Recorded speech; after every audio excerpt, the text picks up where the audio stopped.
indivisible, with liberty and justice for all. Madam Clerk, roll call. Councillor Janik. Present. Councillor Edwards. Present. Councillor DiMederos. Present. Councillor Burke. Present. Councillors Pare, Councillor Edwards, and Councillor Milburn are absent.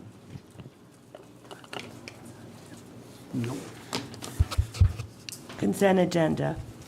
Approval of Town Council minutes, April 10th, regular meeting. Councilor Edwards, Milburn, and Perry absent. Executive session, April 10th. Councilor Edwards, Perry, Milburn absent. Special meeting, April 15th. Councilor Perry abstains, absent.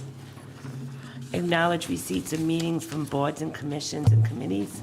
Conservation 2, Budget Committee 2, Litter Committee 1, Harbor Commission 1. Acknowledge receipts of reports from Treasurer Charette, March 2023 Budget and Revenue Reports. Acknowledge of receipts of correspondence. Town of Exeter, resolution in opposition of Rhode Island 2023 gun control legislation. Town of Exeter, resolution in support of H5724 and SO328 relating to vital records. Town of Little Compton, resolution in opposition of offshore wind turbines sited off Little Compton. Town of Little Compton, resolution in opposition of Senate Bill SO434 relating to inspection of motor vehicles. Town of Westerly, resolution in opposition of Rhode Island 2023 gun control legislation. Clerk Chabot requests approval for funding to advertise an open position on the Budget Committee. DPW Director Rogers requests approval to extend FY23 Bid Awards through FY24 as allowed by bid specifications for OWTS inspections, septic tank pumping, crack sealing, catch basin frames and grates, road materials, line painting, concrete painting, HDPE pipes. No, I didn't. Would anybody like to take would any of the councils like to take anything off the consent agenda? Madam. Yep, Councilor Burke. Items B3 and D1 and D5. B3. Can you repeat those? D. B3, D1, and D5. Thank you. He's got two microphones and he couldn't be heard. Anyone else? I'd like to entertain a motion to accept the consent agenda except for B3, D1, and B5. So moved. Any further discussion? All those in favor? Councilor Burke, B3. So B3 on the second page of the Litter Committee's minutes, under new business, it talks about the recycling Litter Committee blue bins on wheels. I don't know if anybody's here from there, but Rick, you got a second? They talked to me about this. So in these minutes, and I'll give you my copy if you want, if you don't have them, it talks about the recycling committee talking to the litter committee about getting more of the big blue bins with wheels, but they should really be going to you, shouldn't they? They had a meeting, Okay. well, not a meeting, but Maureen Yeah. and Vicky spoke on a conference call with Chris and myself, and but it wasn't gonna be, it was gonna be the recycle committee, they were gonna discuss that. The litter committee was gonna discuss it with the recycling and landfill committee. That's what I understood. It was a recommendation of the Oh, litter yes, you're committee. right, you're right, the other way around. It's, But it still comes to you eventually. yes, Yes, that's okay. correct. But you're in the loop? Yes. Good, Thank you. thank you. I will move acceptance of that set of minutes. The B3, item B3. Do I have a second? Second. Motion been made in second. Any further discussion? All those in favor? D1. And, if I may, I'd do D1 and D5 Sure. together. And I just want to note that I pulled these off because I cannot vote to accept correspondence that would be in favor of not allowing further gun control legislation in this state. I think it's highly important that the bills that they suggest should not be passed, including not allowing firearms in school buildings. So I will not make a motion. I will make a motion not to accept those pieces of correspondence. Do I have a second? Second. Motion been made and second to not accept these correspondence. All those in favor? Unanimous. Public comments. Do I have any, Joe? No. Okay. Mike, do you want to do your, The smoking? no, do you want to make a motion? Oh, to- no, let's wait. Okay. We can go through these. Public hearings as advertised. Approval of the proposed amendments to Tiverton Code of Ordinance, Section 50-5, smoking prohibited in public buildings, and Section 50-9, tobacco products vending to underage persons. Letter of suggestions from the Litter Committee. Mike? Is that you? This is you, correct? Yeah, Mike Marcel and I put this together. This was to address, so initially we were looking at addressing smoking in public places regarding cannabis, and then decided that we should probably address other forms of smoking. So this would make it illegal to smoke in any form tobacco, electronic cigarettes, electronic nicotine systems, and combustible or vaporized cannabis in any municipal buildings, whether they're owned or leased, as well as parks, beaches, athletic or recreational facilities, and all motor vehicles of any type or kind owned, rented, leased, or used by the town or any of its departments, boards, or commissions. And it also prohibits it within 25 feet of any of those locations. And they shall, combustible or vaporized cannabis shall be allowed only in any designated smoking area. Shall not be allowed, sorry. No combustible or vaporized cannabis shall be allowed in any, correct, okay, thank you. I was reading it wrong. So that's the essence of this. We do have some suggestions. There's some fines. Oh, the other big piece of it is location of vending machines and types of vending machines, making sure that they are within sight of the operator or the business employees of those, and limiting, unless they are in a facility that, like, you can only serve 21 and up. It provides a series of fines for violations of that. And then there are some suggestions from the Litter Committee. I don't know if you want to look at those now or after the public hearing. Why don't we talk about it so the public can, so, do you want me to read the suggestion? The Litter Committee urges the Town Council to pass this amendment with a few suggestions. Cigarette refuse makes up 25% of the trash that's picked up on the beaches each year during the Save the Bay International Coastal Cleanup. Cigarettes include matches, disposable lighters, and butts. In addition, smoking on beaches impacts people near the smoker, but by diminishing their experience through odor and smoke. All these comments also apply to cannabis smoking and vaping. We suggest the title of Section 55 be smoking prohibited in public, because the language that follows includes outdoor spaces such as beaches and recreation areas. We also suggest the public recreation places are specifically mentioned: all ballparks, town farm, and all surrounding recreation areas such as tennis, pickleball, the skate park, playgrounds, dog parks, promenades such as Stonebridge, Grinnell's Beach, and all trails that are within Tiverton, such as Weedamore Woods. We also recommend that special cigarette disposable containers be placed around town. Placement of 2 such containers privately purchased by the members of the Litter Committee was proposed at Grinnell's Beach during 2022 as a pilot project. This was eventually approved by the town administrator, but not enacted. Placing these around town will help prevent litter, as people realize the new ordinance is in force and need to dispose of their cigarettes. Finally, if this amendment passes, we urge the town to undertake a public awareness campaign that educates the public. This may require signs of recreation areas and public notices in local news outlets. Any comments from the council before I open this up? Okay, I'd like to open up the public hearing. Anyone that would like to speak on this, please come forward. Anyone that would like to come forward? I'll now close the public hearing. Comments from the council? Yes.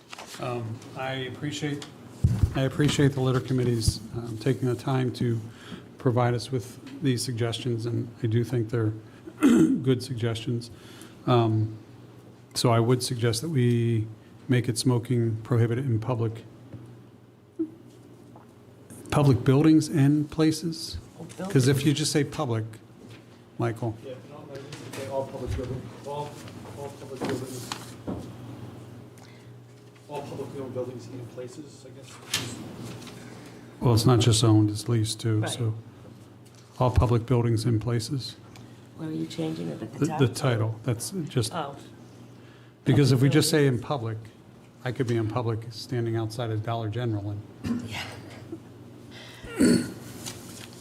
How about, so how are you going to Public change buildings it? and municipal owned facilities. municipal operated or owned and/or operated? The title doesn't really, the title doesn't matter, it's the language under the title, but I get their point. I get their point is they want to be able to, Right. smoking prohibited in public buildings and facilities? In public-owned facilities? municipal owned Municipal. Municipal owned. All right. facilities and but- places. Yeah.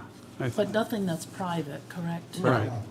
So smoking prohibited in public buildings and municipal owned facilities and places, Owned and/or leased owned / leased / leased. facilities or places and places.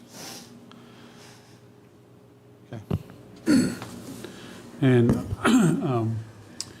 Mike, as an aside, came up to me and suggested in section 50-5A, the fourth line where it says inside, just say at all municipal owned or leased buildings, because that would mean inside and outside. Strike inside. Strike inside and replace it with at all. I mean, we have to go through these, but, And how about the cigarette disposable containers? If it's not allowed, why would you put that there? Correct. That's a, I don't know if you want to put that in the ordinance, so the town could do that as a Yeah. convenience Right. for the public, but I don't know if you should put that in the Okay. ordinance. yeah, the only other thing that we might want to consider for the ordinance is whether or not we list all those facilities. If we did, I would only suggest that it be including but not limited to, because if we add another facility, then we have to change the ordinance. I think that the purpose of this is to be prospective in nature, as well as to include the possibility that the town at some point may buy or lease other buildings. So when you start listing buildings, people say, well, it's not, Right. this building's not listed. So Right. I think the language covers it, all the things that all the litany that they put. Yeah, I agree. I just, But that's a choice of you. so I would be happy to suggest that we make those amendments, the ones in the title, so it's smoking prohibited in all public municipal owned / leased facilities and places. Then in 50-5A, the fourth line, replace the word inside with the words at all, and keep the rest the same, knowing that we are encompassing all those places that are identified in the correspondence. Do I have a second? Second. You give me the title, because my notes reflect something different. No, smoking prohibited in all public and municipal owned / leased facilities and places. Is that what you would? No? I have a second. Jay? Are you good, Mike? Motion's made in second. Any further discussion? So my only question from a process, are we voting on the whole thing with those changes or just those amendments? Yep. First. Yep. Doing the amendments first and then. Right. Yep. All those in favor? Now, Make a motion to approve the proposed ordinance amendments to sections 50-5, now called smoking prohibited in all public municipal owned / leased facilities and places. 50-9, tobacco products vending to underage persons as amended. And to allow us to make any changes for technical. Oh, and to allow the solicitor to make any changes related to technical language errors. Do I have a second? Second? Motion been made in second. Any further discussion? All those in favor? Okay, Great. thank you. Thank you both of you. Board of Licensing, Charles Now Mulcahy. you have Oh, I'm very sorry. sprinklers. Yeah, and I have a question because I don't see the fire department here. Approval of the proposed amendments to Tiverton Code of Ordinance, ordinance amendment for commercial fire alarm sprinkler plan review fees as permitted under State Fire Code 2328.226. And I don't know if we should table this and see if the fire, do we need the fire chief here? So this was approved by the fire marshal and the fire chief when we wrote it. This merely mirrors state laws and updates our, the fees that we charge for plan reviews for those various Okay. things, so. But it's up to you if you want to table it. No, I mean, as they're the long ones who as, brought it to us. is everyone comfortable with this? I just, Yeah. okay, And the fees as set forth are consistent with state law, so we're not going above state law. right. I'd like to open the public hearing. Any comments regarding the subject? What are the fees now and what are they going up to? Oh, John, okay. I don't know, the fees. I just noticed you were here. I don't know what they were. I can read what they are, but, I don't think we had a fee schedule, did we? There is, Here, I'll find it in the, give me a second, John. John, it was like a blast from the 42. past over there. I believe they had not gone I up don't think they in, have. in a lot of years. And These this, aren't current fees. this represents So what the what are the- state allows. Did we? These are new ones. Yeah, Okay, that's what I so thought. These are new fees. There was nothing in there for commercial fees. So what, But there's no residential fees in here either, unless they're in the zoning how about the section. residential fees? No, 42-3. I do have one change that I caught. 42-3. There's nothing for commercial fees and now we're charging. Commercial. And it's based, sorry, and it's based upon the permit that's pulled. In other words, the, Right, No, we're adding section 42-3. It's a reserve section in the code. so we, do So this is all added.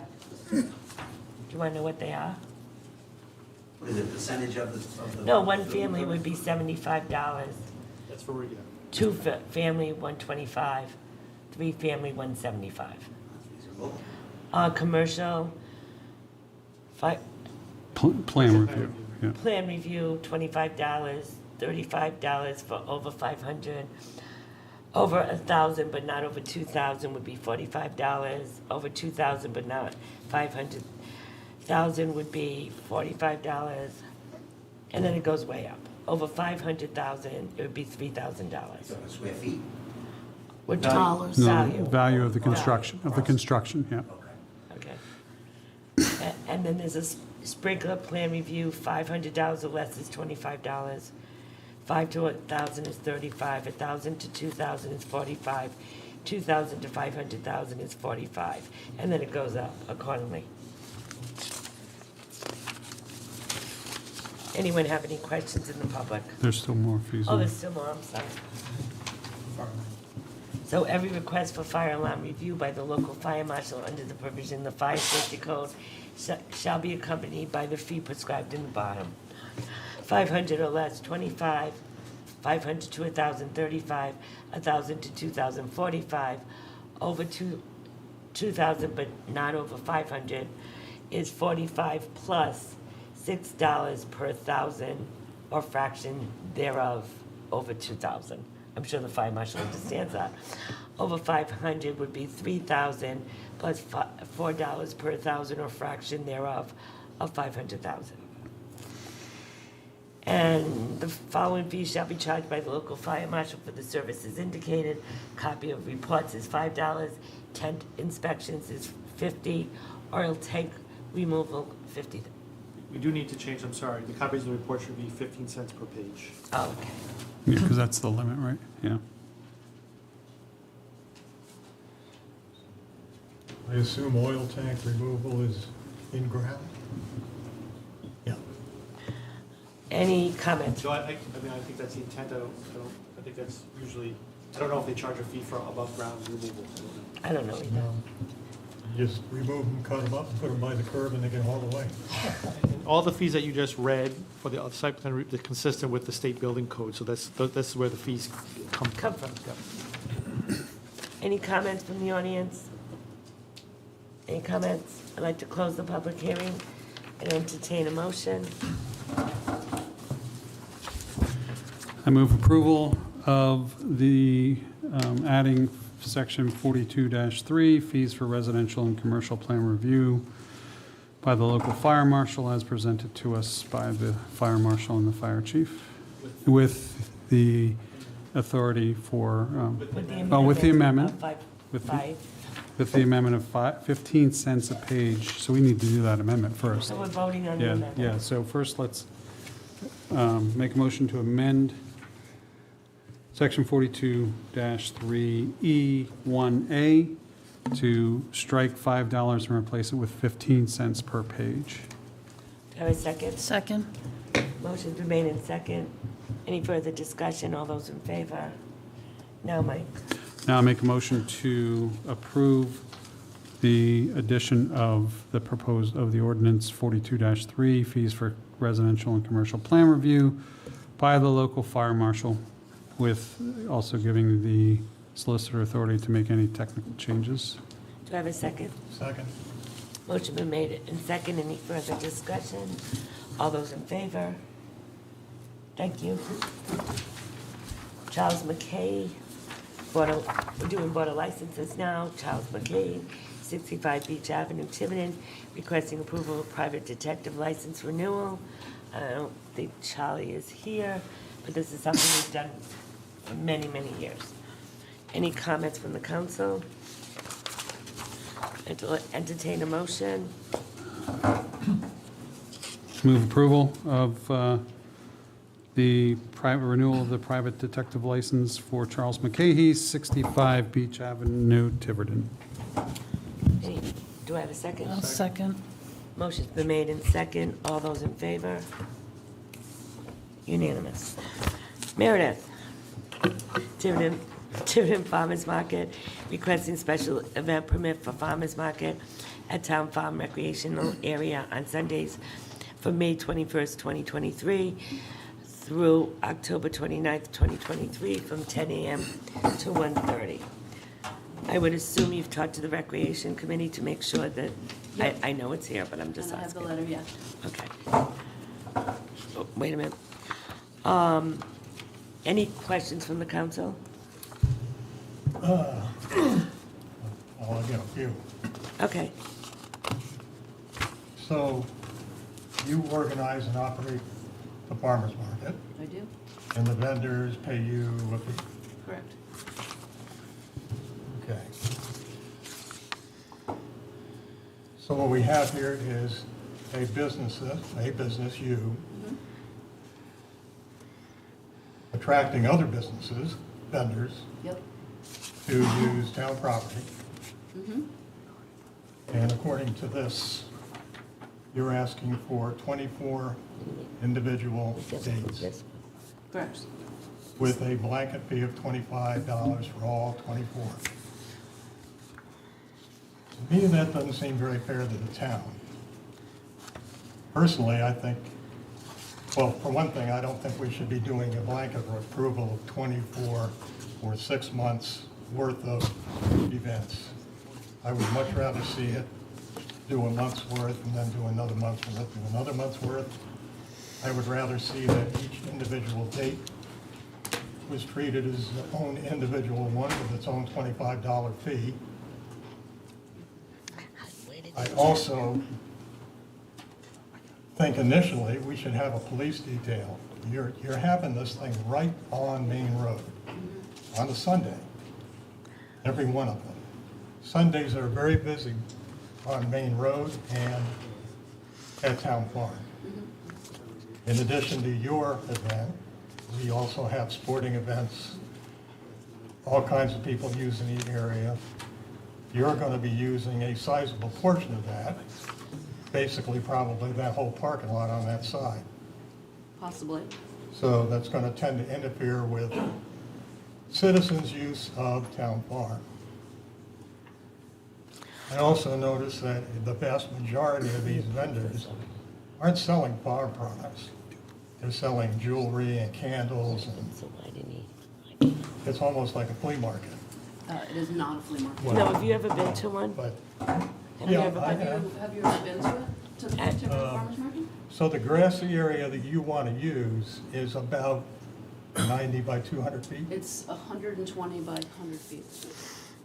Oh, 120 by, okay. I've measured A it. little smaller than I thought it was. So you're going to be able to fit all I of this am. in there? Yep. It's similar in size to the inside of the middle school? Correct. Cafeteria. Yeah, yeah, it's not a huge area. No. So it's limited by that. Well, We had already approved You that she wouldn't- could have it in town. Hmm? We changed the The whole ordinance. ordinance so that she could do it at town farm. I know. But Okay. I just think that the town should get a little more out of this than the $25 fee. Explain the fee to me again. So who gets the $25 fee? We do for the permit. Right, But, well, okay, let's just say she came to us 24 different times for these events, because there's 24, then 24 times 25 is one number. If you look at this application, there is one $25 fee. So it's like $1 an event. Can I also mention we're a nonprofit? So most of this money goes back into programming, renting space, like we're renting from the cafeteria for the Tiverton Middle School right now. It's not a money-making entity. well, what it does is promotes local farmers Right. and local craft people and, Food, mostly food. well, I've been to a lot Yeah. of these, Yep. so. So it kind of helps their business, the people that are Yeah, there. exactly, yep. We provide the structure for these businesses to connect people to food. Well, that's my comments and suggestions. So Jay, and I'm just, this is a question, not saying I agree or disagree with your statement. The ordinance as it is written says a fee for a license under this article may be set by town council resolution. Did we set a fee of $25? Did we? Okay. I'd have to look back at our resolutions. That's the annual resolution, I think you guys. Yeah. Okay. Fees and fines. Okay, Yeah. so, never mind. Yeah, that's right. I see value in this. I mean, I've been to a few at the middle school. I do think it promotes who we are as Tiverton in terms of farms. I hear what you're saying. I guess I see the return on the investment in a different way in terms of the value to the public that we're offering. My one concern, and I might think about offering this in our motion, is that if traffic becomes an issue, that we revisit it later on down the line. Because I do have a concern when you had the event at Pardon Gray, that was a nightmare. And there were lots of things that went on. It was the first time you did it there. I understand that. I just think we may need to at least hold our option to revisit it if we find, if the chief comes back to us and reports, or one of us drives down and reports, it took me half an hour to get from Pardon Gray to Four Corners. I don't think it'll be that. But this isn't going to be what happened at Pot and Gray. It's going to be Right, what goes on at the middle school on Sundays, right. which So we have is, about 250 people come through over the But course it's- of 3 hours. it's not 2 people crowded. per car. No.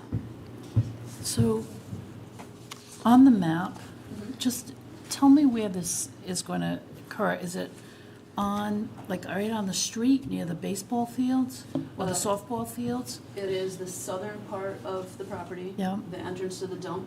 Yeah. That's where it is. It'll be that grassy area. So Okay, it's a so little dip- not right on the track? No, not on the track, not on the fields. Nope, So does that take up parking spaces? it does not. It's all grass right now, although people do park on it. because there are, I mean, you've gone to rec, they do have a lot of events there on Saturdays. They have a lot of Sundays. sporting, Sunday. on Sundays, I mean, they There's have, not many events going on Sundays, nothing booked right now for Sundays. okay. Maybe a practice or two. Exactly. Yeah. I went by Saturday and people were parked almost all the way up to Pardon Gray, but, Right, yeah. so the, Do we have to evacuate, Bob? they've cleaned out just beyond where the. They have, They've cleaned yes. that out, so there's about 65 to 70 extra spots in there. And I'm gonna make huge signs and pushing people back there because you know everybody wants to park right on the road. So I'm trying to get everybody back in there. I thought it was like right against the Yeah. track, and No, that was no, they won't let me concerning. anywhere near that. Okay, I would imagine. Yeah. So it's behind where the bins used to be for the used clothes? No, Yeah, it's yeah. with, It'll be In- right on the road. On the roadside, yep, South. yep. yeah. As far south, but it'll be right on the road, Past the, yeah. oh, that little Yeah. section right on the road? Yeah, it's not that little, yeah. Slow down. I went by there, it's not Why that don't little. why don't you let it use behind the pavement where the clothing bins were? This is where she wanted to be. She chose She it. chose. You didn't tell her where to go. It's the so grassy nice area. to have you here, Mr. Cadero. Just wait, right. If she wants back there, John, we could talk about Yeah, that. if you talk to her later, she'll change her mind. I just don't look at this as I look at this as a way to promote local businesses. That's how I look at it. I don't know if I'm looking at it differently, so I really don't think charging more money will help. Well, Well, I don't know that we can since we already passed that. Yeah, I mean, ordinance. because we don't want you to no, have no, to come no, I every mean, week either every to single do this. week, charge $25. No.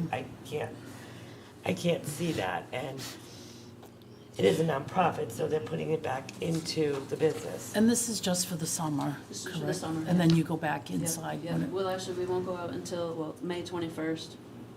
And then, if Harvest Market happens, we'll go back to school after that, Harvest, oh, the big one. the big one. We'll reinvest, yeah. Make a motion. Wait, Bob, did you want to say something? Yeah, one thing, Who's he talking to? He's talking to me. this just- was brought up before the He just Recreation came back Commission. from cruise. Bob Sedoma from the Recreation Commission.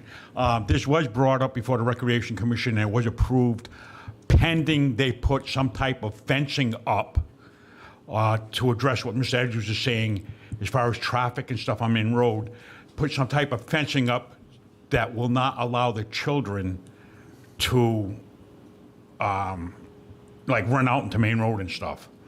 So, like I said, we did approve it pending they put up some type of safety fencing along Main Road to prevent children from running out to Main Road.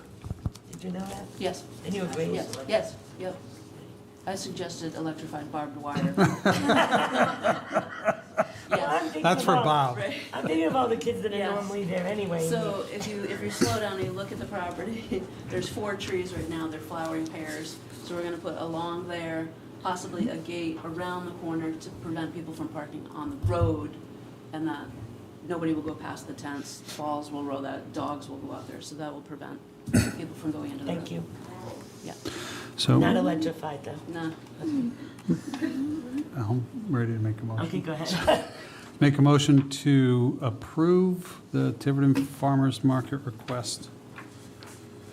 Special event permit for the farmers market at Town Farm Recreational Area on Sundays from May 21st, 2023 through October 29, 2023, from 10 a.m. to 1:30 p.m., subject to meeting the expectations of the Recreation Commission and all legal requirements, and with the caveat that should traffic become an issue, we will want to come back and revisit this. We'll call you.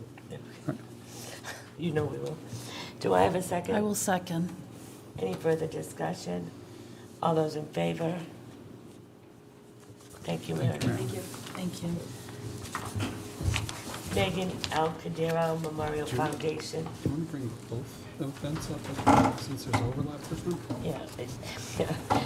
Miles for Macon, bike ride, walk, proposed attached. Now, while I was doing this agenda, the Vice President and I noticed that we have 2 events going on the same day.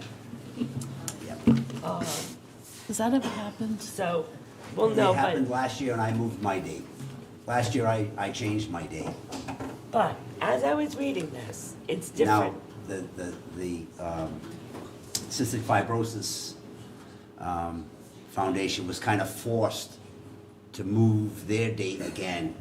But I think they're gonna go back to the 20th, I think Are they're they gonna go here? back to their regular date next year. Is there any, could you come Yep, forward? she's here. Yeah, they kind of had a conflict. Yeah, well, we were It looking was with the at Jewish it. holidays. One's in the far, Right. one's in the Yeah. far end, south end of town, right? Hi. Hi. Nice to meet you. So, when we were looking at this, it seems like you're gonna be in, it's different times, and you're gonna be in different parts of the town. You're gonna end up at Westport Winery, We start and finish at finish Westport. there, which I was thinking I'll go there so I can drink it. So, and you will just be, you'll start at. Start at Town Farm, and end at Town Farm. So, Yeah. I didn't know if there was any, My, is the police chief here? my 65-mile Chief, Chief, riders, which I generally have about, I don't know, maybe 30 to 40. That's the most difficult route, the longest route. Usually it's the most experienced riders.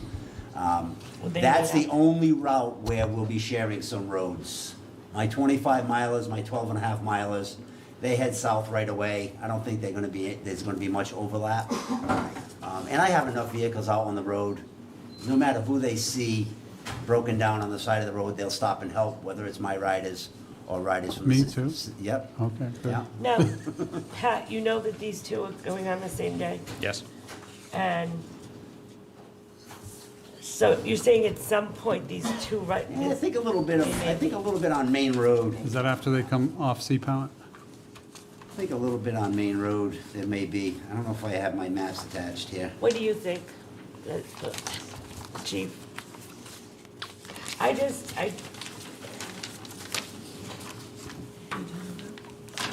was just wondering if either one of you considered changing it so you're both not doing it on that same day.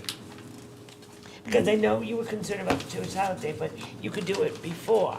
I can't. The winery dictates when we can do it to begin with, the dates, you know what I mean? And it just happened this year to have fallen on the Jewish holiday. So I really didn't have a choice where they go. to move it. Trying to get it. And the winery had that date available that I could. Now, if I wanted Some of their to, rest stops or something. you know. Did you see the routes? I did. I would just ask respectively, how many bikers do you anticipate? John, how many bikers do you anticipate? I usually have around 100, but they're spread over 3 different routes. Okay. I usually have about 30, between 30 and 40, on a great year, 40 on my 62-mile route, and those are the ones that will be out north of Town Farm. So we'll share Main Road with them, and I think I'll be pretty much done, because Well, that's what I'm looking at. my the time. folks, Right. we leave Town Farm, head north, go up Bulgarmarsh Road, down Fish, down Souza, back down Main Road. So within 45 minutes, my 62 milers are already south of Town Farm. And ma'am, how many bikers do you anticipate? Well, we typically have before the pandemic, we had a lot more, but now we have about 160, 180. Okay. How many on the On the 62? 62 miles, it's usually about 30. My other About 50 riders. routes are much more, It's the rock and the hard place. Concentrated, I think it'd be yeah. nice just to get it, no disrespect, if we're going to have this, we can kind of plan for having extra officers during that event for one day during that 8-hour period, instead of having 2 separate weekends of it. So Okay. I have no problems with the date having it on the same day. Yeah, you're looking at maybe 60 Yeah, I people know. sharing the We road. were And like I looking- said, my 62 milers, by the time they get up there all the way from Westport, Right. my folks will be down at Secana Point by then. Their guys are faster. my 62 milers leave at 7 a.m. typically. Yeah. You And know, yours are and at- they're not His, back his till leave about- at 7, but they go a different, We're start in a we're out different there at spot. 7. Yeah. Exactly, yeah. Yeah, we're out there around 7:30, but like I say, most of my folks head south right off the bat. the 62 miles head north, within 35, 40 minutes, they're already south of Town Farm again. So it's a really short period And where it's, they're and like I Yeah, that's what we were said, trying it's to figure out. it's only her 62-mile riders, which she's saying have about 30? 30, that will be going down Main Road to Secana Point. Yeah. All right. So that's typically where we'll, Where you'll have that. we may see a mix, but like I said, my folks are already gonna be south of them. So, And I give you my times and everything where I need officers, like I do Thank you, every Pam. year. Yeah. so why don't we do a little advertising for both of your things? John, tell us a little bit about the Megan Cordero Memorial Foundation. Megan Cordero Memorial Foundation was formed after the death of my youngest daughter, Megan. We were influenced greatly by the Tomorrow Fund and the Hole in the Wall Gang Camp. So after Megan's passing, my wife went ahead and filled out all the necessary paperwork to start a nonprofit. So we started the Megan Cordero Memorial Foundation in honor of Megan, and we raised funds to support families with children who are dealing with pediatric cancer and other blood disorders. We contribute highly to the Tomorrow Fund, the Tomorrow Fund Clinic, Hasbro Children's Hospital, their Child Life Department, which kind of helps kids deal with their hospitalization and their illness, and also the Hole in the Wall Gang Camp. I was doing a little quick math while I was sitting there in my head, and we've given nearly $400,000 in honor of Megan over the last 14 years. It's a great foundation. Yeah. And I knew Megan personally, so I'm very happy you did this in her memory. Philomena, tell us a little bit about your, The cystic fibrosis, well, the ride. yeah, what this ride Well, concerns. this ride started 12 years ago, and the Cystic Fibrosis Foundation raises the funds. We raise six figures typically every year to provide research for a cure. Our goal is to find a one-time cure. Life expectancy for someone born with CF, now, if they're born today, let's say, life expectancy is 50. Years but, ago, it was very different. Yes, and even children that are not, again, if they were born 10 years ago, life expectancy is not 50. It depends how quickly the disease progresses in the person. Even in their infancy, in the womb, they've developed it already, and more often than not. And we also provide funding for Hasbro CF Care Center, Rhode Island Hospitals Adult Care Center, Boston Children's, Mass General. So all the funding is for, patient support services, patient care, as well as research. Thank you. So it's vital for us because we don't get any funding either, other than, we don't get any kind of government funding, federal, state, city, none, nada. It's strictly on events, so. Thank you. Thank you. Any questions from the council? So the first one we're voting on is the Megan Cordero Memorial Fund Foundation, September 23rd, 2023, from 7 to 3 p.m. Do I have a motion? I'd like to make a motion to support and approve the John Cordero, Megan L. Cordero Memorial Foundation requesting special event approval for the 15th annual Miles for Megan Bike Ride Walk event on September 23rd, 2023, from 7 a.m. to 3 p.m., subject to meeting all legal requirements. Do I have a second? Second. Motion been made and second. Any further discussion? All those in favor? There you go. And Philomena? Like to entertain a motion? Someone want to make it? I'll make a motion to support and approve the Philomena Santos-Higgins Cystic Fibrosis Foundation, Mass, Rhode Island Chapter, 220 North Main Street, Natick, Mass, requesting approval of special event license for Cycle for Life ride through Tiverton on September 23rd, 2023, from 7 a.m. to 3:30 p.m., subject to meeting all legal requirements. Second. I have a motion and second. Any further questions or discussion? All those in favor? Thank you, both of you. Thank you. Good luck. Nice to meet you. So cute. Town administrator discussion and possible vote, which I'll be doing, to approve mobile home park license renewal for Dadson Mobile Homeowners Association, DBA Dadson Mobile Estates, 301 Bulgarmarsh Road, beyond 4/30/2023, 2 months extension to 11/30/2023. Everyone got a memo? Yes. The building inspector left a memo. He recommends both of these extensions. Things are progressing nicely. Debbie, want to read mine? No, I have it. He also had attached, Yes. he had attached it to the, he had attached it to the back of all of them. But he said it didn't look like, it was different than this. Is that true? I didn't look when I just, No, the date's different.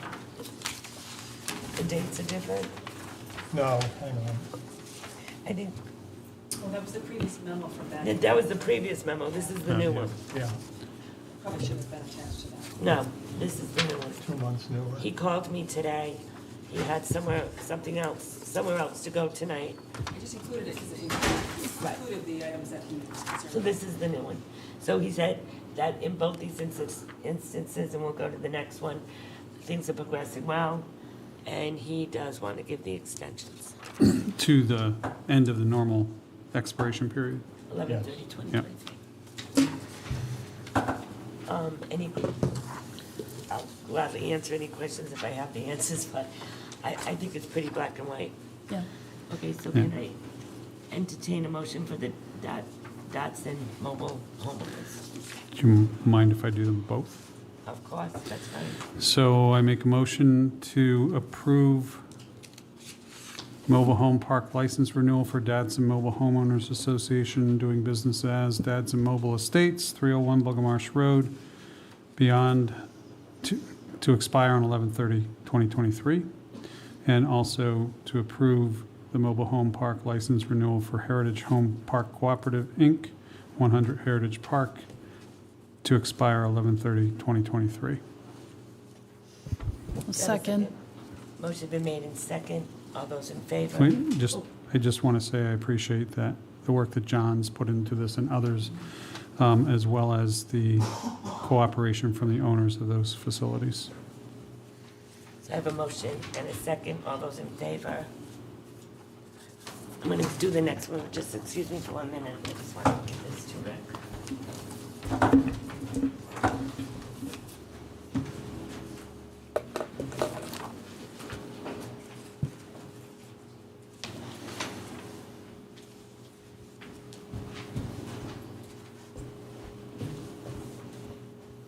I'm sorry. That's okay. Okay. Attorney Pare and David Rose, discussion and possible vote for a decision on the appeal to the Tiverton Town Council from the decision of the Tiverton Harbor and Coastal Waters Management. We did have the hearing last week. We did get an opinion from the lawyer. Did you? You got a legal memo. A legal memo.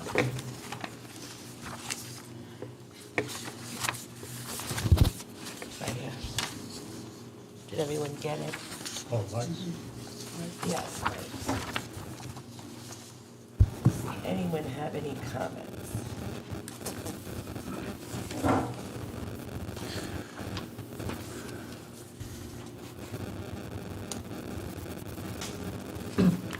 I think you helped clarify to me some of the language I was hearing that day. So if you look at the bottom of the last page of the memo, it gives you the options of what you need to do. You need to hold the appeal, reverse the appeal. There's big findings related to that, so. In reviewing this and in listening to the hearing that we had last meeting, I think it's pretty clear that riparian rights only grant right to one mooring, but allow for, because the language is may, for up to 4 moorings, but that's not required. And then the other section of the ordinance is, to me, clear that it requires that I have a boat to attach to a mooring, meaning that I can't just go look for a mooring and then find a boat. I have to tell the harbor master exactly which boat I have. And this is the non-boating person talking, by the way. Have that assigned to that mooring that I get. So I believe that we would be upholding the decision of the harbor master and the Harbor Commission's appeal decision. I do have one question. So if they wanted a guest mooring, the harbor master can allow that without a boat being put there, and I want that to be made clear. Apparently, that's the policy of the That's the- harbor committee. that's- That's what the harbor master does now, and I guess it's been a long-standing practice. Because if you read this, it does not. Correct, but that's their policy, apparently. Which I think is a good policy. If- Right. So if you recall, I think the testimony was that even though Mr. Rose requested 4 moorings, riparian moorings, he was granted 1 with a guest mooring, based upon the general practice that they allow 1 mooring to also have a guest mooring. And the guest mooring counts as one of those 4. Correct. Correct. And the guest mooring is a much larger one because your guest could have a larger boat. I don't know if Yeah, that's they true or didn't not. make that They specific. didn't make They, that they distinction. talked about that, though. All right, I was thinking about that when I was reading this, and I wasn't sure, because it all has to do with the size of the vessel. That's right. And that's why it's important you have a vessel, so they know the area. Well, without that, every mooring would have to be big enough for the Queen Mary. Or you would just have guests who didn't have big boats. Yeah, and also the application was for 1 boat, 1 mooring, I believe. The application was for 4 For 4 moorings. moorings. I had 1. But I only have 1 boat in the application, correct. Any other comments? Just so the record's clear, I know the attorney's here, Mr. Councilman Edwards was not present at the last hearing. However, he did submit an affidavit that he reviewed the tape and reviewed the submissions. So I don't think do you have an objection with him participating? I think you've heard enough. Okay, yeah. I just want to make sure you haven't, do you have a objection of I- him participating based upon? Based upon the affidavit, I do Okay, not. thank you. Can, while I break the rules again, can we get a copy of the legal memo? Normally would be privileged. But it was submitted at a, I know, and that's, we'll give you a copy. thank I you. should have mentioned we got it. Well, But, I mean, whatever, it is what it is. well, Yeah. it helps us make a Correct. decision, so I think people Right. need to know that. That's fine. We'll be Yeah, happy. we can waive that, right? Yeah. Right, any other discussion? Do I have a motion?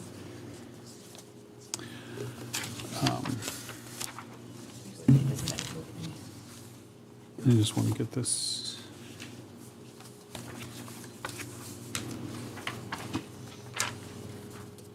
Move that we uphold the decision of the Tiverton Harbor and Coastal Waters Management Commission related to Mr. Rose's application for 4 moorings in the Harbor Commission, Harbor Master's decision to allow for 1 because only 1 boat was identified, and also he allowed an additional guest mooring.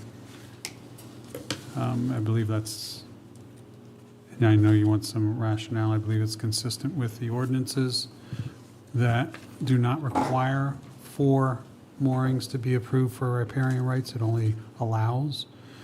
And then the ordinance that also specifies that to have a mooring, it has to be identified to, a boat has to be identified for that mooring.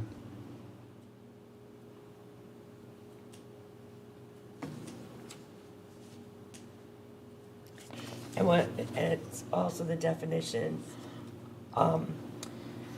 The riparian mooring specifically notes that mooring owners are subject to all relevant mooring regulations, and not that they're treated differently.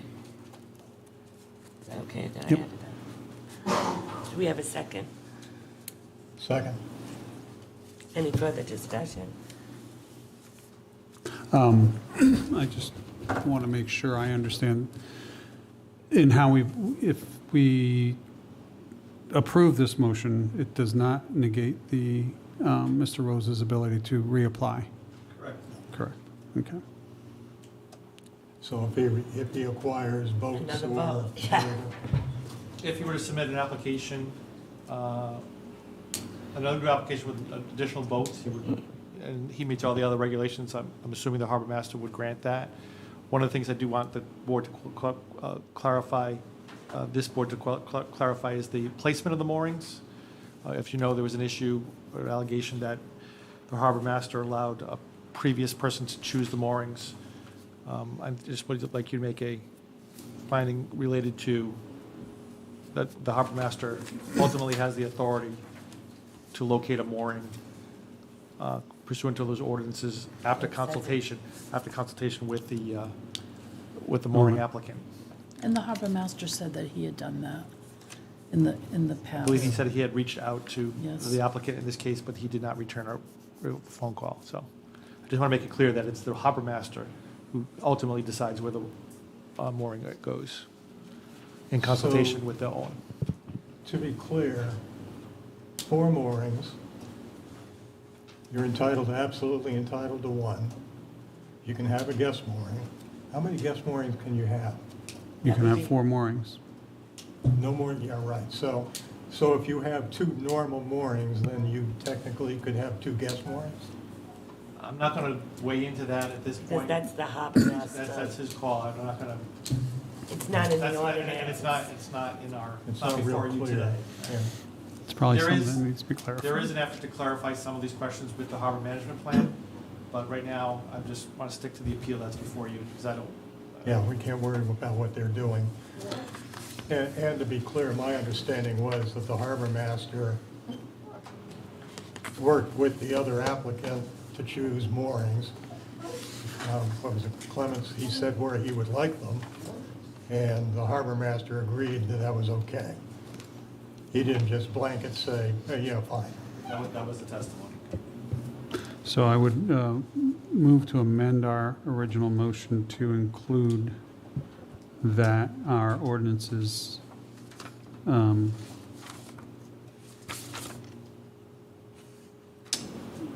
provide for the harbor master to be the authority for determining where moorings are actually located in consultation with the mooring applicant. We have to vote on the amendment, no. The amendment Do I- first. We need a second. What are you amendment. saying now? Oh, just add it on? Just add it Yeah. on. It's up Okay. to you. As long there's as no anybody have any objection to that? Who seconded the motion? Jay? Is that okay with you, what Mike just said it? Okay. Motion's been made and second. All those in favor? Thank you, Mr. Rose.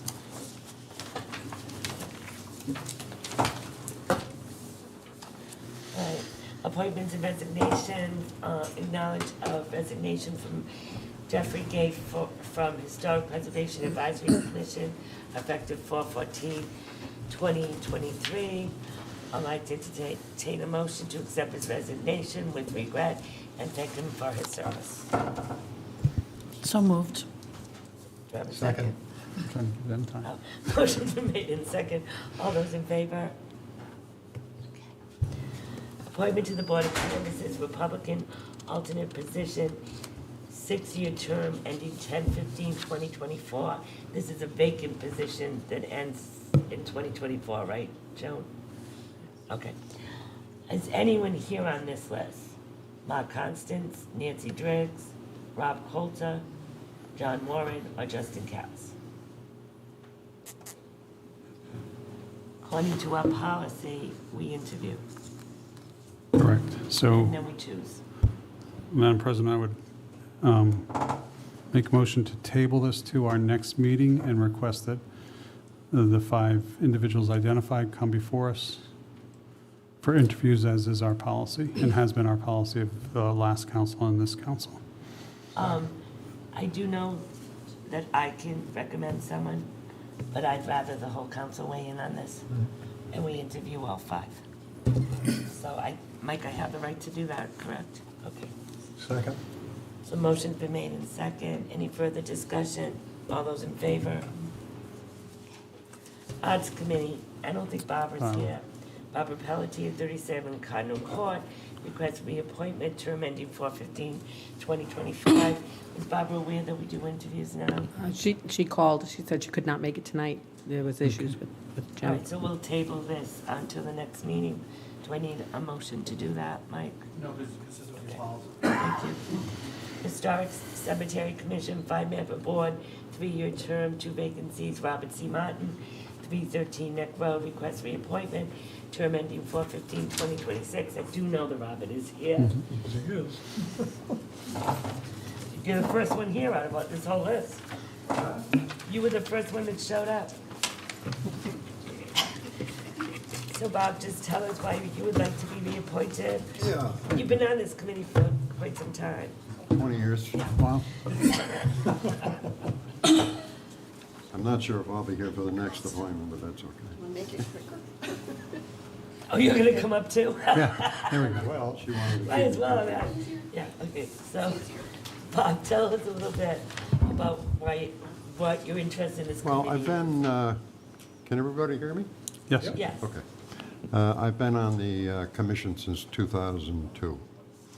And that was the period where it went from a committee to a commission.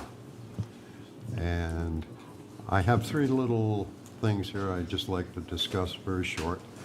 The purpose that I find being on the commission is to preserve and protect the cemeteries. There are 89 of them in town. To maintain the cemeteries and to repair and refurbish whatever is required. As you know, with the development in town that's starting to come in heavy, the little cemeteries that seem to border every development are at risk. So it is part of the commission's purpose is to preserve and protect those cemeteries. As far as the maintain portion of it goes, we're right now maintaining 8 cemeteries on Main, Fish, Crandall, and the commission is also involved in maintaining monthly at least 1 cemetery to get it cleared of briars and things. And the last little thing I have is the repair. Since we acquired the tripod in 2022, we have began the massive job of lifting and repairing all the stones in town that are flopped over. And that's about it. The only other thing I have to add is we have found 3 undocumented cemeteries that have never been known in town, and they will be registered with the state. And that's it. Thank you. And sitting near you, Sitting near me is Eileen. Eileen Costa, 1113 Stone Church Road. She requests reappointment, term ending 4/15/2026. Eileen? Yes, Want to hi. add anything to this? Bob has pretty much said it all, but I'd like to add that I think my part, being on the cemetery commission, is to clean a lot of these cemeteries that we see every day driving down the road, so that everyone sees the work that we're doing and where their tax dollars are going to when we ask for some, money from the town when we need it. And I'd like to get them into the maintenance category instead of just doing a little bit here, a little bit there, trying to get them finished so that we can just maintain them and have a schedule of maintenance for it. The other thing I'd like to do is have people adopt the cemeteries, like they, adopt a roadway and they clean a certain area. I want the people around town, even if you don't live next to one, to maybe adopt a cemetery. Even if you're a Boy Scout troop, adopt a cemetery. And the other thing is, our mission statement is we give them the respect that they deserve. A A lot of people don't look at the historical cemeteries the same way that they do the ones where people are being buried every single day, where you're beside yourself when you see something wrong with that cemetery, when there's damage done to it. But there's an awful lot of damage and a lot of wear and tear on the historical cemeteries. So we want to make sure that we take good care of them, just as we would our own family members. Thank you. You're welcome. Any questions from the rest of you? Not a question. As everybody's aware, I'm the liaison to this committee, and I can tell you that not a week goes by that I don't get 2, 3, 4, 5 emails, usually from Jim Spears.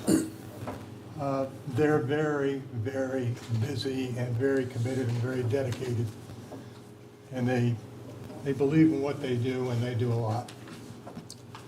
Thank you, Jay. Thank you.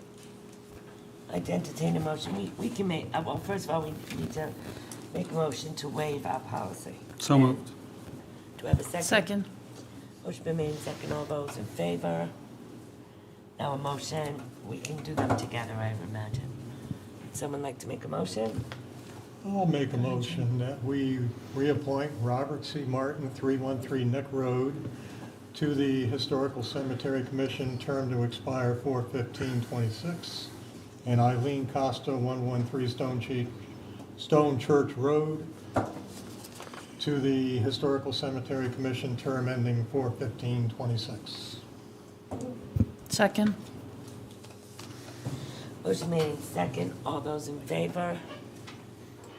Thank you so much. Thank you both for your service. Thank you. Thank you for having us. Conservation Commission, 7-member. I don't see Liz. Could you do Is it? she behind that? I'm not sure. No. No? Okay, so we'll table this. Liz is not here. No, I'm right. I don't see her. Cemetery Commission, I see both of these people. 5-member board, 3-year term, 2 vacancies. Robert Sodoma, 19 Bay Avenue, request reappointment term, and it's gonna come up, ending 4/15/2026. And Shirley Mahler, 1591 Bulgarmarsh, request reappointment, 4/15/2026. I've started a trend here where everyone's coming up. Take less time. I'd like both of us just to tell us why you would, why you'd like to be reappointed. I'd like to be reappointed because I've been on the commission for a while now, Cemetery Commission. We've made some great movements, achievements moving forward, changed some rules, adding stuff in to protect the town. We have a real good committee that we work together with. We work together very well. We're working right now with the Director of Public Works to expand some of the roads in the cemetery. We need to, and then we're also looking at, hopefully we can repave the roads in the cemetery. They're potholes and they're getting in rough shape. So there's work that needs to be done that we've started it, and I'd like to continue to move the process forward. Sure. We opened up a cremation area in the front to extend the, Just to be clear, to put cremated remains there. yes, Okay. just remain, little tiny boxes. Be careful. Little tiny boxes. And in the future, I would like to, we had a lot of requests for military, and you know my husband was military, and to be buried together.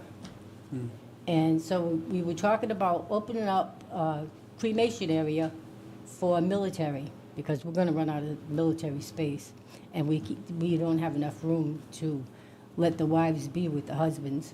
So that's one of the reasons I'd like to stay, to follow that up. Thank you. Any questions from any of you? Okay, so we need a motion to waive our policy. Move that we waive our policy to appoint this week. Second. Motion made and second. All those in favor? I'd like to entertain another motion. Move the appointment of Robert Sodoma, 19 Bayview Avenue, for reappointment to the Cemetery Commission for a term ending 4/15/2026, and also for Shirley Muller for a reappointment to the Cemetery Commission, Shirley Muller, 1591 Bulgarmarsh Road, to a term ending 4/15/26. Moved. Second. Motion's been made and second. Any See, you didn't further? even notice. Your daughter still lives there, though, right? No. She doesn't live across the No, street? no. Oh, Any gee. further discussion? Not even walking much. Oh, wait, we haven't even voted yet, so I've lost total control. Don't run away yet. Motion's been made and second. All those in favor? Okay. Thank you very much. Thank you so much. I have been, but early in the She used morning. to live near you. No, she lived on Beech. Oh, oh, not anymore. Yeah, and Not anymore. Shirley lived across the street. Recreation Commission, Edward, 7-member board, 3-year term, 2 vacancies. Edward Savigny, I see him here. 168 Meredith Avenue, request reappointment, you- 415. Did I skip somebody? You- open space. I'm sorry, open space. Yeah, sit down for a minute. Sit down. She's ahead of herself. I'm having a moment. Open Space and Land Preservation Commission, 9-member board, 3-year term, 3 vacancies. Jean Paul, Fossier, 65 Bobbin Hill Road, reappointment, term ending 4/15/2026. Is Jean here? Okay. Come on up, Jean. Is Jonathan here? Yeah, he's in the All back. right, why don't you both come up? We're doing it 2 steps. Jonathan was with us in March or Yes, February. that's right, just recently we appointed you. Request reappointment term 4/15/2026. Well, Jonathan, how's it going? Are you enjoying yourself? I am very much. And that's why you asked to be reappointed? Yes. And Jean, you've been on for how long? 6 years. And why would you like to be reappointed? I'm kind of the stewardship guy, the guy that takes care of the properties themselves. And obviously, there's always something to do, and I still think I have enough energy and dedication to do it. So, and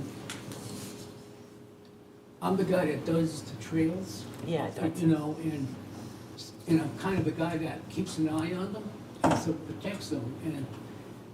And I have things that I'd like to think about, like passing on stewardship things. It could be just like the scheduling of what has to be done with the meadow and stuff like that. So I think there's some important stuff that within the next 3 years, I'll have to seriously think about getting done. So, Well, we were excited that I think I remember we were excited Jonathan wanted to come aboard because we do need new people to get enthused and join these committees. yes, absolutely. So, and we were happy that he did join. Any questions? No, I'll just, as the liaison to this commission, I will say that I've been remiss on meetings, but the ones I did attend, Jean Paul was always the guy that was, you know, when trees needed to be removed, or brush needed to be trimmed, or trails needed to be cleared, I sometimes got the idea he lived in there in a tent, because he was always there. He's getting on And his the whole secret. group of them, even though we're all getting a little long in the tooth, you know, believe me, they do a lot of amazing things. Okay, so I'd like to, a motion to Waive our policy. Moved. Do I have a second? Second. Motion's been made and second. Do I have a next motion? Motion, go ahead, Jay. We It's have your to vote. We have to vote. Oh, yeah. All those in favor, I'm sorry. Very good. We're moving fast. Let Jay do it. I'll wake up again. Now, Okay, now I need a motion to appoint. Someone gonna make that I'll for make a me? motion. I'll Thank make a you. motion that we reappoint Jean Paul Forcier of 65 Bobbin Hill Road to the Open Space Land Preservation Commission with a term to expire 4/15/26, and reappoint Jonathan Miguel Clinker, 38 April Lane, to the Open Space Land Preservation Commission, term expire 4/15/26. Second. Motion been made second. Any further discussion? All those in favor? Thank you both. Thank you so much. Thank you. Thank you. Now, Ed, Recreation Commission, And- 7-member, 3-year term, 2 vacancies. We have Edward Savigny, 168 Merritt Avenue, request reappointment, term ending 4/15/2026. I And thought that was, is Caitlin here? I saw she was Oh, waiting she patiently is. over there. 199 King Road, request appointment, term ending 4/15/2026. So Ed, why don't you tell us why you want to be back on this committee? There's, Very active committee work, and I hope Caitlin I really don't realizes, need this, but okay. I really hope Caitlin realizes how much work this requires to be on this committee. Yes. There's a lot that goes on, and there's gonna be a lot more coming. Don't Yes. scare her away. I'm not scaring you, but it's exciting. Yes. So tell us why you like. There's a lot of work that needs to be fulfilled and finished. And we have a lot of new ideas this year that hopefully get passed, and I believe they have. And I want to see it followed through. It's a good town, and the children are the one that prosper from it. I work with the kids at the school, and it's just great to see the smile on their faces when you see these kids come to the beach. And because I work for the Chief Jones and the Tiverton Police Department as well, doing beach patrol, and it's just an exciting thing, and I want to see it through. Thank You you. good? Caitlin, you wanna join these people? I do. Could you tell us a little bit about you and why you'd like to be on here? Well, I am a mother to a 9-year-old and a 1-year-old, so big gauge gap. And so I've seen the trunk or treat start from where it was and where it is now throughout all the 9 years that my daughter's been alive. And I've talked to Stu, the director, a lot just about bouncing ideas on things that, we could do in the community before this was even an open position. And then when it came open, he's like, hey, and I was like, I would love to help. I'd love to help. Stu's really good at recruiting and Yeah. bringing Well, and this is kind of up my alley. And I used to teach dance for many years, and I was involved in the hip hop club at New Bedford High School and Third Eye Open. I'm not sure if you guys know about that. They're all nonprofit things that New Bedford does for the community and for the kids, and that's just something I enjoy doing. So you will have to learn how to talk over these two, okay? Bob and Ed, and don't sit between them. And Bob doesn't even know where it's I can handle my own, I promise. Bob tuned me right off. Bob, we're talking about you. I'm not hearing anything. We know. We tell Caitlin, You're just Mike filing said it that away. she has to watch out for you too, and make sure she talks over you sometimes. I wasn't paying attention, I'm sorry. Oh, it's all right. We're joking, we're joking. I'm preparing my speech. Okay. All right, I think that's it. Make a motion to waive our policy. We could appoint to. So Second. moved. Motion made in second, all those in favor?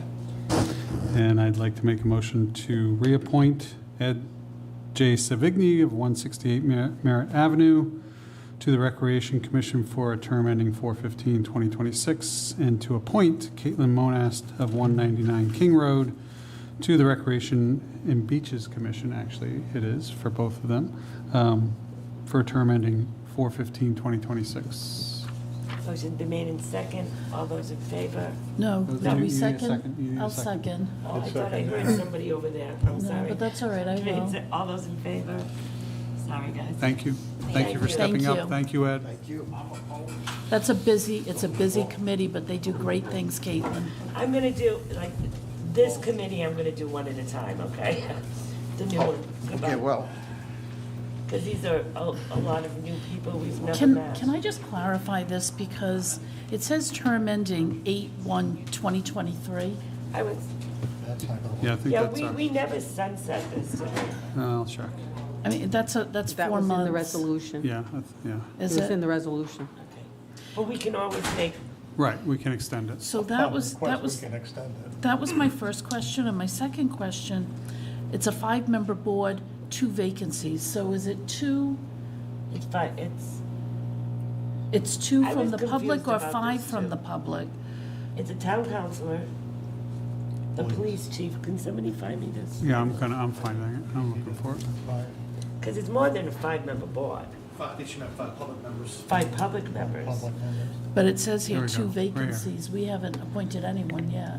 So it's 1 member of the town council, the town administrator or his designee, the police chief or his designee, fire chief or designee, Tiverton fire marshal or his designee, DPW, and 5 electors of the town.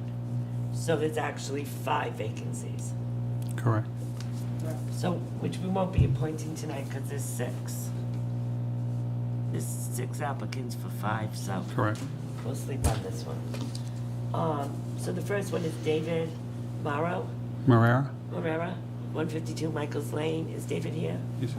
Come on up, David.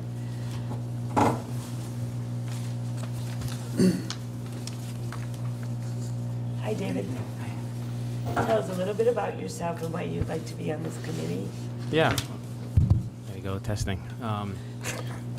I've been a resident for Tiverton since I was very young, and quite honestly, I really haven't had much time to do many things for the community and give back. And now with some changes at work, quite honestly, at Rhode Island Energy, I'm local. I can be around more, and now it's my time to step up, and I want to do something more.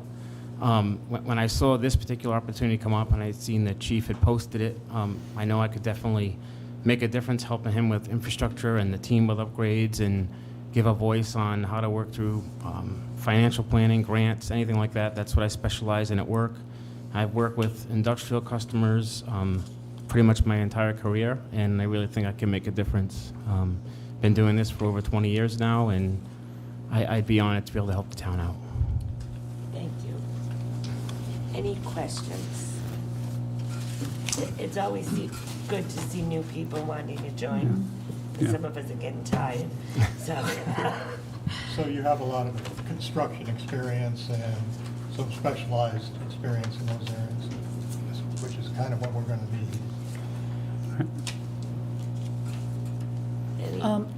What is LEED building certification?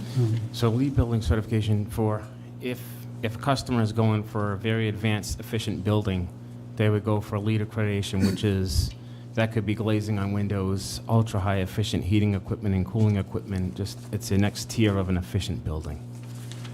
Which most safety complexes, if they've got the proper funding, will try to shoot for that type of level, because you'll get more grants. You get more grants then. Yeah, I believe the new Ranger was LEED, the LEED building. And the library, maybe? The new library, yes. The library Town library, did very yes. well. Yes. You can even do better, but they did do very well, yes.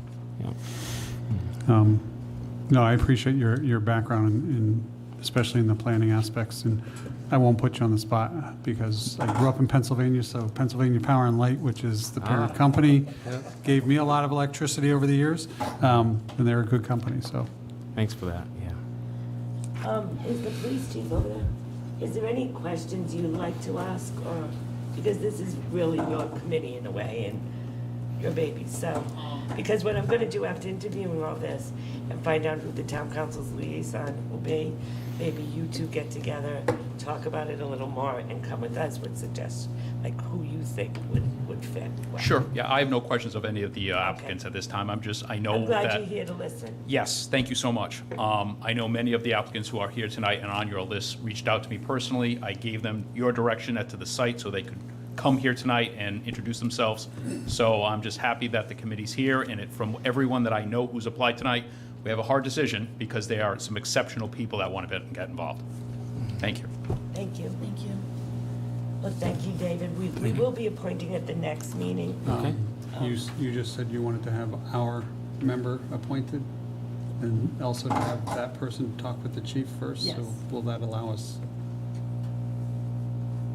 Because we can't appoint our person because they're not on the agenda. Yes, it is. Oh, it is?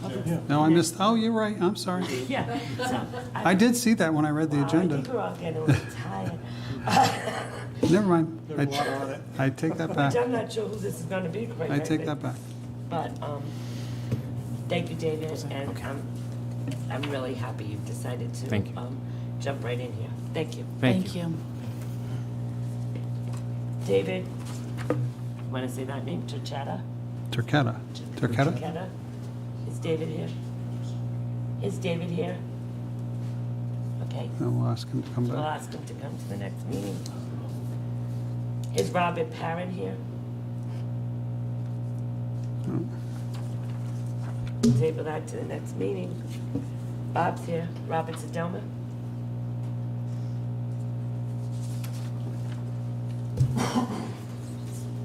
Thank you for coming out, sir. How many committees are you on? He's on 3. 3? Well, what I'm trying to do is get my Cemetery, wife, I'm thinking about running for town council next time, so I'm trying to get my wife used to me not being around. Okay, now. Now, All on a right, serious Robert, so tell note. us a little bit about yourself.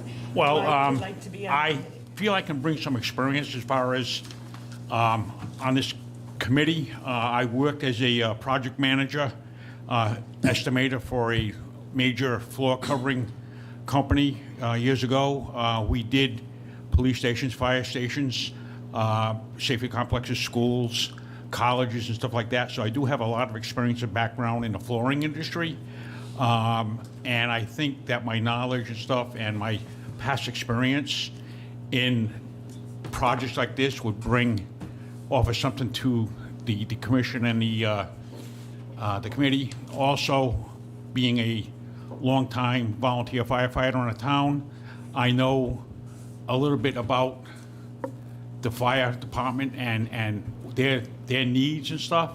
So I think by me getting on this, I can also help on that way also. Any questions for Bob?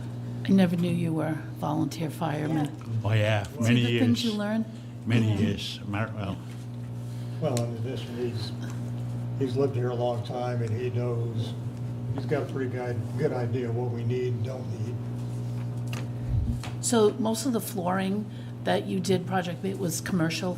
Was floors, commercial, all like I say, commercial. colleges, fire stations, police stations, safety complexes, schools, stuff like that. A lot of commercial, and the safety complex basically is going to be like a commercial grade. It's not a residential. Right. So it's going to be commercialized. So my experience in the flooring, I think, would bring something to the table. Plus, like I say, being a project manager and estimator, I know some of the shortcuts that they used to take that I can hopefully avoid or prevent from happening on this project. They don't do that anymore. So mostly large commercial Yes. projects. Okay, any other questions for Bob? Thank you. Thank you. Thank Thanks, you. Bob. Thanks, Bob. Thank you. Alan Myers?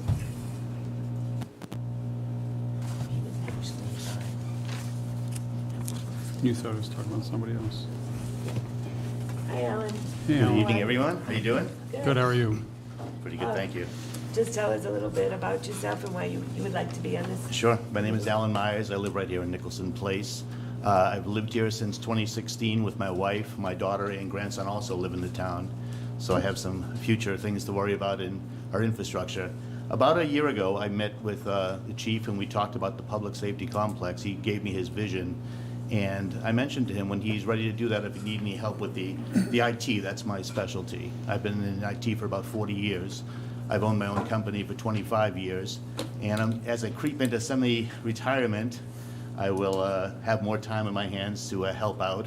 The future is all in IT. There's so much that gets left out when you're building buildings or doing things. Everybody always realizes after the building's built what they didn't do. And having someone who's a network engineer and a systems analyst on the team would really help. I see that every single day when I go there. We go to jobs that are half done or already completed. What didn't they do? And it costs them a fortune. And so I think I can help that in that way, and I'd be happy to do it. Thank you. Thank you.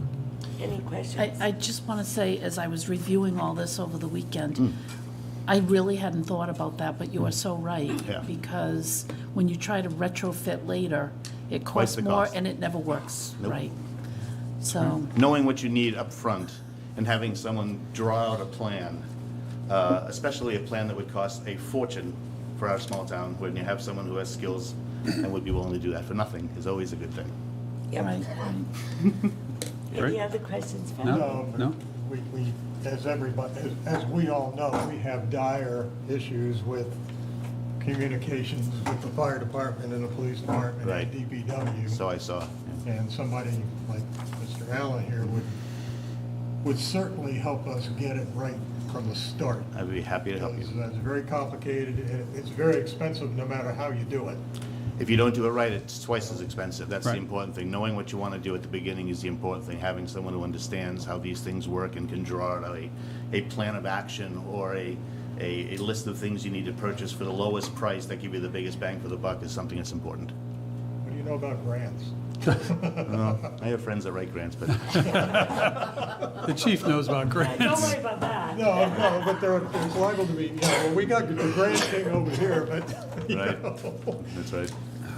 But thank you for very replying. much. Well, thank you. And we'll, Thank you. All right. I'm saying we'll probably appoint next, Yeah, well, I made a mistake. Yeah, we should be ready to appoint next week. if somebody. If we get the next item taken care of, next meeting. Timothy Oser, I'm sorry, I didn't say your name right, I know I didn't. How are you, Timothy? Good. How was everyone tonight? Good, thanks. Good. Thanks for having me. Thanks for giving me the Thank opportunity. you for coming. Give us a little bit of a background and why you're interested in this. I moved to the town of Tiverton back in 2017. My wife Jennifer, my daughters Molly and Emma. I'm a police officer. Served the town of Barrington for the last 19 years. Currently hold the rank of lieutenant in charge of the patrol division. I want to be part of this committee because it's my way of kind of serving my community where I live and giving back. I bring my experience both in the certain aspects of the building that relate to both policy and accreditation standards, and I think I can gain some insight into that. In addition, as being someone who's worked in a newer facility in the last 20 years, in our town we've been fortunate enough to have a facility that was brand new as of in the year 2000. Certain things along the way have worked out better than others, and I can kind of give firsthand experience as to what works and what doesn't work. Is Barrington accredited then? We are accredited, Yeah, yes. okay. State accredited, not national, not Okay, clearly accredited. okay, Yeah, so, okay. like I said, and that also is a big savings to any town as far as your local, interlocal insurance, Right. to ensure your police department and your public safety. Absolutely. So, I also do. I'm also commercially licensed as a drone pilot, both for my department and independently. So, any aerial photography for site work, I'm happy to help out. You don't have that drone going over my house every once in a while, do you? I don't know where you live, so. You'd like me Knock to. it down. If you We need could it. use your service sometimes. Any questions for Timothy? I think it's really important to have somebody who walks the walk, because, you've got people who are trying to credit you. You're there every day, and you know what works and what doesn't work, and what's needed and what would be really nice Yes, ma'am. to have. No, I think that your experience would be very valuable, Yeah. especially where you're from an outside department, and you can see what works and what doesn't. Thank you. It's definitely, living in town, I have a vested interest in the success of both the police and fire and public safety in the community as a whole. I really believe it's one of the bedrocks of any community. And, we have a pretty supportive community from what I've seen of our police and fire department. So it's a very critical project for the town. I'm happy to be a part of it. So you need to, what is your credential for the drone? I have a FAA Part 107 license.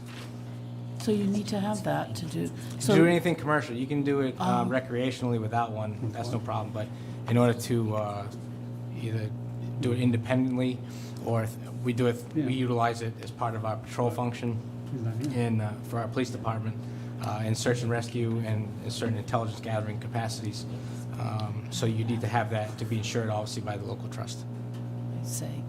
So just the neighbor going around the neighborhood? That's not what that's for. No. No, ma'am. No, ma'am. Any other questions? Thank you. Thank you, thank you. Very much. So the next question is, we need a town council member who would like to be on the Public Safety Complex Committee. I had an idea, but it's I'm just wondering if we've got 3 members missing tonight. Well, yeah, because John's absent, I'm gonna nominate him. But that Well- doesn't mean he'll accept. This is my theory. John has a financial background and may be helpful with that sort of thing also. But I don't know if Joe would be interested, if Dennis would be interested. Well, I'll say this. I'm interested, but I'm not gonna do it. Yeah, we have, like, me and Jay are very involved in negotiations. Right. Well, it's not that. We're also gonna be zoning, and that's what I really Yeah. wanna do. Yes. And so why don't Can we we just, table this? I was just gonna say that. Because I know that someone's interested in the North End Industrial Park Business one. So the North End Industrial Business Park Subcommittee, appointment 2 councilors, I just want to say for the record, I was very disappointed. We got 0 people that came and said they wanted to do this. And with all the comments I've been hearing on Facebook and newspaper articles, people are upset about the zoning down there. People are upset that it's getting overcrowded, that there's not open space down there. So I was totally taken aback that we did not get members who wanted to do this. And everyone has the right to say all these things, but if you really want to make a difference, you need to come and join us and try to do this, because the town council has a lot of responsibilities, and I was hoping to get people who live there. It's their community. I thought I would get really good input. So anyone out there who's listening to me, please, if you care about this, if you're one of the people that are concerned about what's going on down there, please call the clerk's office and volunteer. Or go online. I'll go online. I was totally taken aback by we didn't get 1 person. Well, can I add to that? Yeah. So, as a town council member, I am perfectly willing and able to make the decisions at this level without public input, if that's what has to happen, but I would much prefer to have public input on this, because it's important and it's necessary, and it shouldn't just fall on this group to make these kind of big decisions on our own. So I'm kind of going off topic here a tiny little bit. No, but. Go ahead, Mike. So, Sure. just to follow up on that, I mean, we will continue to beat the bushes to get members of the public who are interested in this. And, certainly I would be looking to be one of the 2 council members. And in proposing this months ago now, this committee, my intent was to persuade the committee and to have, well, first we said we would hire a professional to help us, but to have a series of public engagement opportunities, whether you want to call them charrettes, forums, I really don't care what you call them, but really taking the time to get that input from the public. Yes, I want public members on the committee. At the same time, it doesn't replace that larger input opportunity. And in speaking with the chief, I know he's going to want to do that with the public safety complex. I think with zoning, that's going to be an important piece too. And these are opportunities not for public hearings to be reactive to something, but for public input to be proactive and tell us what you want to see in these various endeavors. So I think we will be doing that public input, but certainly having the public members is critical. So, North End Industrial Park Subcommittee, we need 2 council members. I know that Mike, you want to be part. Anyone else here? I would be part of that. Okay. So Mike and Deb. Any objections? Mike and Deb. Well, we need a motion. So I'll make a motion that we appoint Michael Burk and Deb Janik as the 2 council members on the North End Industrial Business Park Subcommittee. Do I have a second? Second. Motion's been made and second. All those in favor? And please come join them. Okay. Lee Grassi, Little Flower Home, discussion possible vote to approve resolution to endorse the Little Flower Home request to the Rhode Island General Assembly to be included within its definition of the poor, exempted from local property taxes by Rhode Island General Law, Title 4433. Hello, Lee. And as Lee is sitting down, I want to recognize my former colleague at DSYF, and I know this has been a passion for you for a long time, It has. so thank you. It has. 33 years I've been on the board of the Little Flower Home. 100% volunteer agency, no paid staff, no compensation of any form, and we have people who host homeless pregnant women in their home. And our flagship facility is on Hooper Street, next to the Holy Ghost Church, and we've been there for since 1997, 26 years. And more than 850 women have been served in their infants. And we would appreciate the council's support to amend the state legislation to grant local property tax exemption. I'd be happy to The answer. first time we've met, but me and Lou DePalmer have had a lot of conversations about you, Lee. Yes. So it's finally good He's- to meet you. He's told me, yeah, he's been a strong supporter. Yes. But he wanted to do, obviously, he wanted support of the town first. Did you see? I did, I you saw see the changes and we're You okay. agree with that? Yeah, we would like a broader, but we understand why the town wants to wants to identify the property.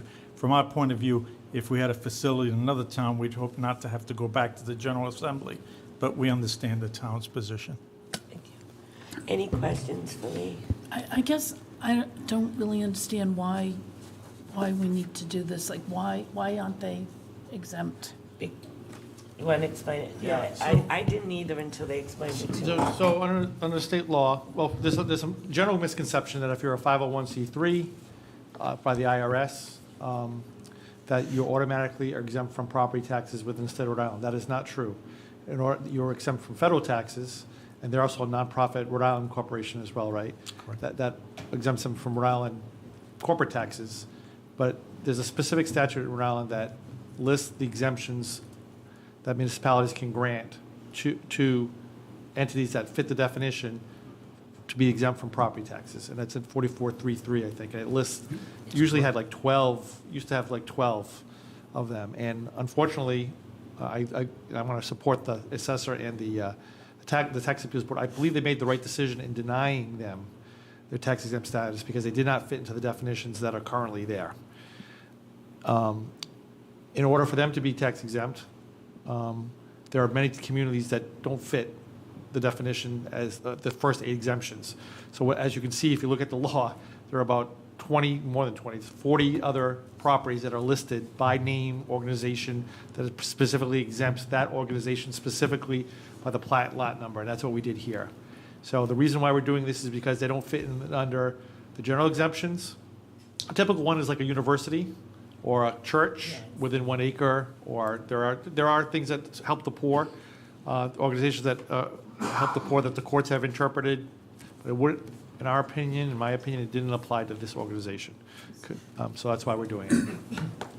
And the only thing we're asking is for the General Assembly to pass legislation to specifically make them exempt from property taxes and personal taxes, tangible taxes. It's not that we didn't want to do it, it's that it didn't fit The law did not legal allow us to do it, wording. in my opinion, and the opinion of the assessor and the tax board of review. Yeah, that's the new one. Well, Jay's just pointing out where it says now, therefore, the second to the last paragraph, it should be as stated. long as the organization. Say that again? And like I said, I've been talking to Lou DePalmer about this for a while now. Yeah. And he's been a strong supporter. And I'm glad we finally figured it out. Thank you. So, do I have any comments? No, this is the new one, Deb. So, yeah, I would, This is the one that Mike changed. That was part of the pile that was in front of you. Substitute A, yes. You'll have to read this motion. No, so may I make a motion? Yes. So I'd like to make a motion for the council to approve the Town of Tiverton Resolution 2023 00X. You don't know the number. Yeah, I know, whatever. But before I do that, since we sit for the next year, my concern is, and I'm hopeful you're successful, that we're coming to the end of the legislative session. So whether or not you will have time, or Lou, and I'm not sure who you have on the House side, we'll have time to get this through. But since we sit for another year, we could have this resolution in effect through the next session. You could, but they're going to require, I think, every year. Yeah, we'll still have to do it again. Okay. Yeah, I think Lou has somebody All right. that he's spoken to on the House level. So Lee, if you're not successful, come back to me. We won't make you come, I won't make you come back. I'll put it on the agenda for you. So I would like to make a motion for us to approve the resolution, the substitute A resolution before us, titled Supporting an Amendment to Rhode Island General Law, Section 44-33, which would exempt the Little Flower Home from local municipal real and personal taxation, with the amendment on the resolved paragraph on the second page, fourth line should read as long as, and then on the last paragraph, the very next to last line should be with the language as stated. Stated. Do I have a second? Second. Motion been made, second. Any further discussion? All those in favor? Could we get this to Lou DePalma as quickly as we can and probably send it to Who's your house? Jay Edwards? The house, Is it Jay? It would be Yeah, Jay. not Jay. yeah, Yeah. Jay. Lou DePalma is actually not his. Right, right. It's actually not in It's it. Wally, We're gonna yeah. adopt it. Yeah. Yes, send Yeah. it to all four. Yeah. But- Send it to them all. Yeah, because at first when Lou mentioned this to me, I was like, how did you get involved in this? You're on the other side of town. Okay, perfect. Thank you. I hope Thank you, for thank you for your support. patience, Lee. Thank you. Yeah, thank you.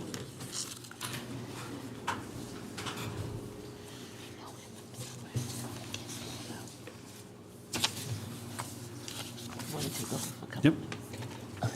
So moving on to Dave, Robert. Discussion of possible vote to approve funding to advertise a public hearing regarding proposed amendments to Tiverton Code of Ordinance, Chapter 74, taxation related to tax credit exemptions. Oh, we're handing these out? Mike? The top one is what?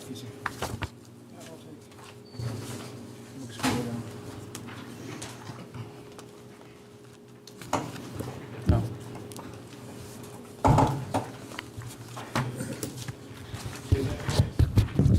I'm sorry. Do you have an extra one? I do. I can get it. So Dave, will you speak? Good evening. Yeah, so several years ago, the town council had approved a change in our tax exemptions from a value-based exemption, meaning that we take a value off of the property, and based on the tax rate, the exemption given could vary slightly year to year. So back in 2015, on the elderly low-income exemption, we changed that over to a credit of $1,000.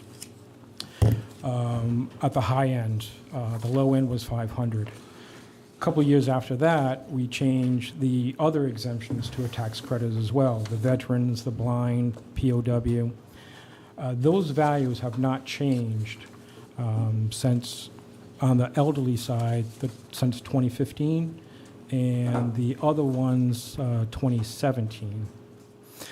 And if I go back 10 years on the amount given to anyone eligible for these exemptions, the difference between 10 years ago and what we're given today is somewhere between $2 and $10.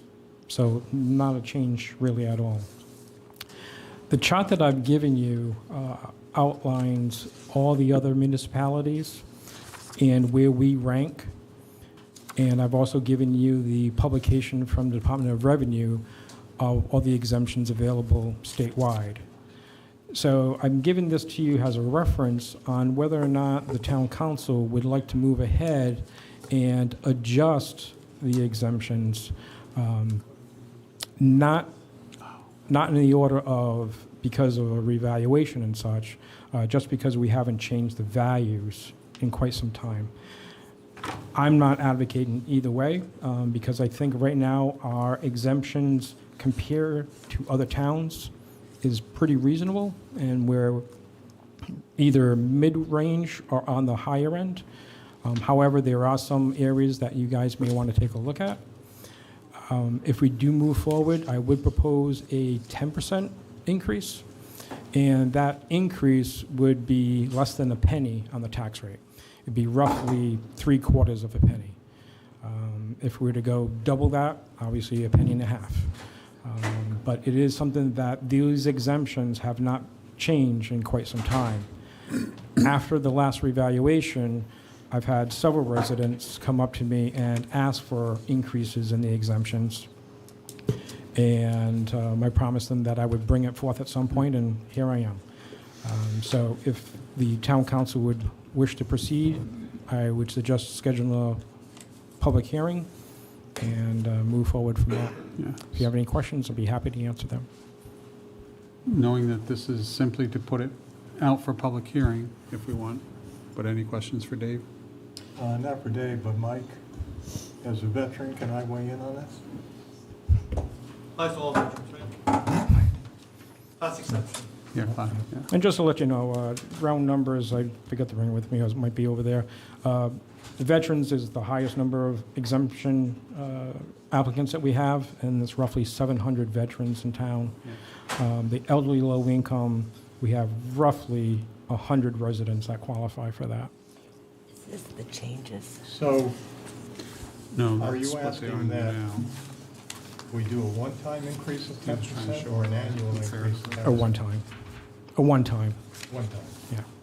So it's I think this is something, I mean, the town council really hasn't reviewed the exemptions in quite some time. So besides the residents bringing to my attention that they would like the council to take a look at it, I think it's an obligation for us to take a look at it at least, maybe every 5 years, to take a look at the numbers to see if we want to change it. And I think the sheet that I gave you, as far as ranking where we sit with other municipalities, is a good tool to take a look at. The most complicated one is the elderly low income. When you take a look at the reference material from the Department of Revenue, if you go from town to town to town, you will see that they do have some fairly complicated elderly exemptions. They get based on income, based on age, assessed value, and many communities also have a flat rate exemption for seniors. Sorry, we were a little confused because we didn't have the We backup. didn't have this backup. Gotcha. So this is the elderly exemption sheet. Well, I think it's all of them. All in of that. them. They're all in there. Yeah. So the state doesn't mandate any? They do not. So the state, they do, under state statute, they do regulate that you can give a veteran exemption or elderly low-income exemption or a blind exemption. And they do, back in the day, they had a certain value. Over the years, cities and towns have changed that exemption amount, and they've modified it. But the state does not regulate Tiverton anyways, because when we changed that state statute back in 2015, that state statute got amended to say that we can change by local ordinance. We don't have to go through the General Assembly for approval. Okay, so this is just permission to advertise. As stated here. Which changes the values later. Like to advertise a public. The dollar amounts of the exemptions. Yeah. So make a motion that we approve funding to advertise public hearing regarding the proposed amendments to Tiverton Code of Ordinance, Chapter 74 taxation relating to tax credit exemptions. Do I have a second? Second. Motion been made in second. All those in favor? Thank you, Dave. Thank you. Tax collector McGowen and Treasurer Charette. Tony was unable to make it today, but Denise is here. Denise is here. I don't know if somebody might have forgotten this. No. What is that?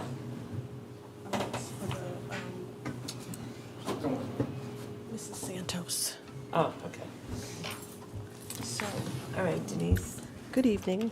I think everybody who's sitting here, other than Deb, was on the committee when we did the changes to the Oh, yeah, the FTR. FTR. Yeah, we discussed this. So Joan and I sat down to try to figure out exactly what the changes meant. And based on discussion with her and the tax collector and the tax assessor, in order to make any of this work, well, there's no way to issue the bills like we do now. Correct. And yeah. Right, but I think There's part a of lot the. that's changed with the new thing, so. Yeah. So- We knew this was coming. We're still trying to figure it all out, too. Yeah, so- Okay, so go ahead. well, we were looking at best-case scenario. If there were no elector petitions, then everything's great, but we have to, Adjust. we have to adjust, but we also have to be consistent. You can't change it from year to year, the due dates on the tax bills. Tony Lynn strongly suggests that we stick with the due dates we have now, which would be, October 1st. But this year, we're going to have to shift everything. So we're going to be shifting, the first quarter due date will be October 1st, so you can't make September. Because as Joan and I figured out on the calendar, if there is an elector petition, it would have to be the first or second Saturday of September. Okay. And you need 2 weeks, roughly, to get the bills printed and mailed. So the first due date the earliest due date could be October 1st. So what you're telling me is tax bills won't go out for July 1st? No. Correct. Well, no, we knew that. No, Yeah, but see, I was thinking about this, what's going to happen to our finances? Okay, because we don't, that was- because July 1st is when we get the money in. So what's going to happen? Well, I can't tell you tonight what's going to happen, but I'm already formulating a plan. We're fortunate right now that we've had an influx of revenue over the last 2 years with the ARPA funds and that, and the casino gaming. So we have a little more cash on hand than we normally do. And if the chief keeps getting grants, we'll have more. But, the bottom line is, we're going to have to adjust, just this year, because then after this year passes, we'll be collecting quarterly. But we're going to be basically, So this is a more opportune time for this to happen than well, the time when we didn't have that's that what Chris extra and I cash flow. discussed. If it had to happen, at least right now, I feel comfortable that we won't be cash strapped. Because you're talking a whole quarter. I know. I was thinking of this when I was reading this. I know. Okay. I know. I mean, I can't work magic, but as time. No, you do pretty well, so. As time moves on, and closer to, we'll be able to tell what the story is. So there won't be a July payment? There won't be a July There'll payment. be an October payment. Oh, and then I see, so the July payment will be for this year. Right. So you just. Right. So we'll be making a few accounting adjustments, which isn't an issue. The thing that we thought was most important was keeping the due dates the same. You know, it's going to be interesting, the amount of phone calls that are going to come into this town hall, and they don't get their tax bill, and they don't. Well, I would suggest that we have a serious information campaign. Something will go out with the Can you tax bills, imagine? explaining it. I mean, if there is no elector petition, the tax collector and I and Dave were talking about, well, so we can issue the bills, but you don't want to issue them too early because then people forget. But there is some you have to make some adjustments because we collect escrows from banks and attorneys, and properties that sell between that time frame are now going to be 9 months in arrears instead of 6 months in arrears when you close. Yeah. So there is going to be some adjustments that need to be made. Well, it's better to have it consistent instead of just waiting to see if we have an elector's petition. Right. That would be great, but we Yeah. can't do that. Right. I'm still confused. Okay, so there'll be 4 payments. Okay. Yeah, Yeah, it just everybody will moves the still have payments 4 one. quarters. Yeah. It's just, Yeah, it's shifting. just that period. Mm-hmm. Dave, did you want to say? If I may, Denise just touched on that if there is no elector's petition, we will mail out the bills earlier than if there was one. And many people do prepay. So as far as a concern about cash flow, that will help if there's no elector's petition.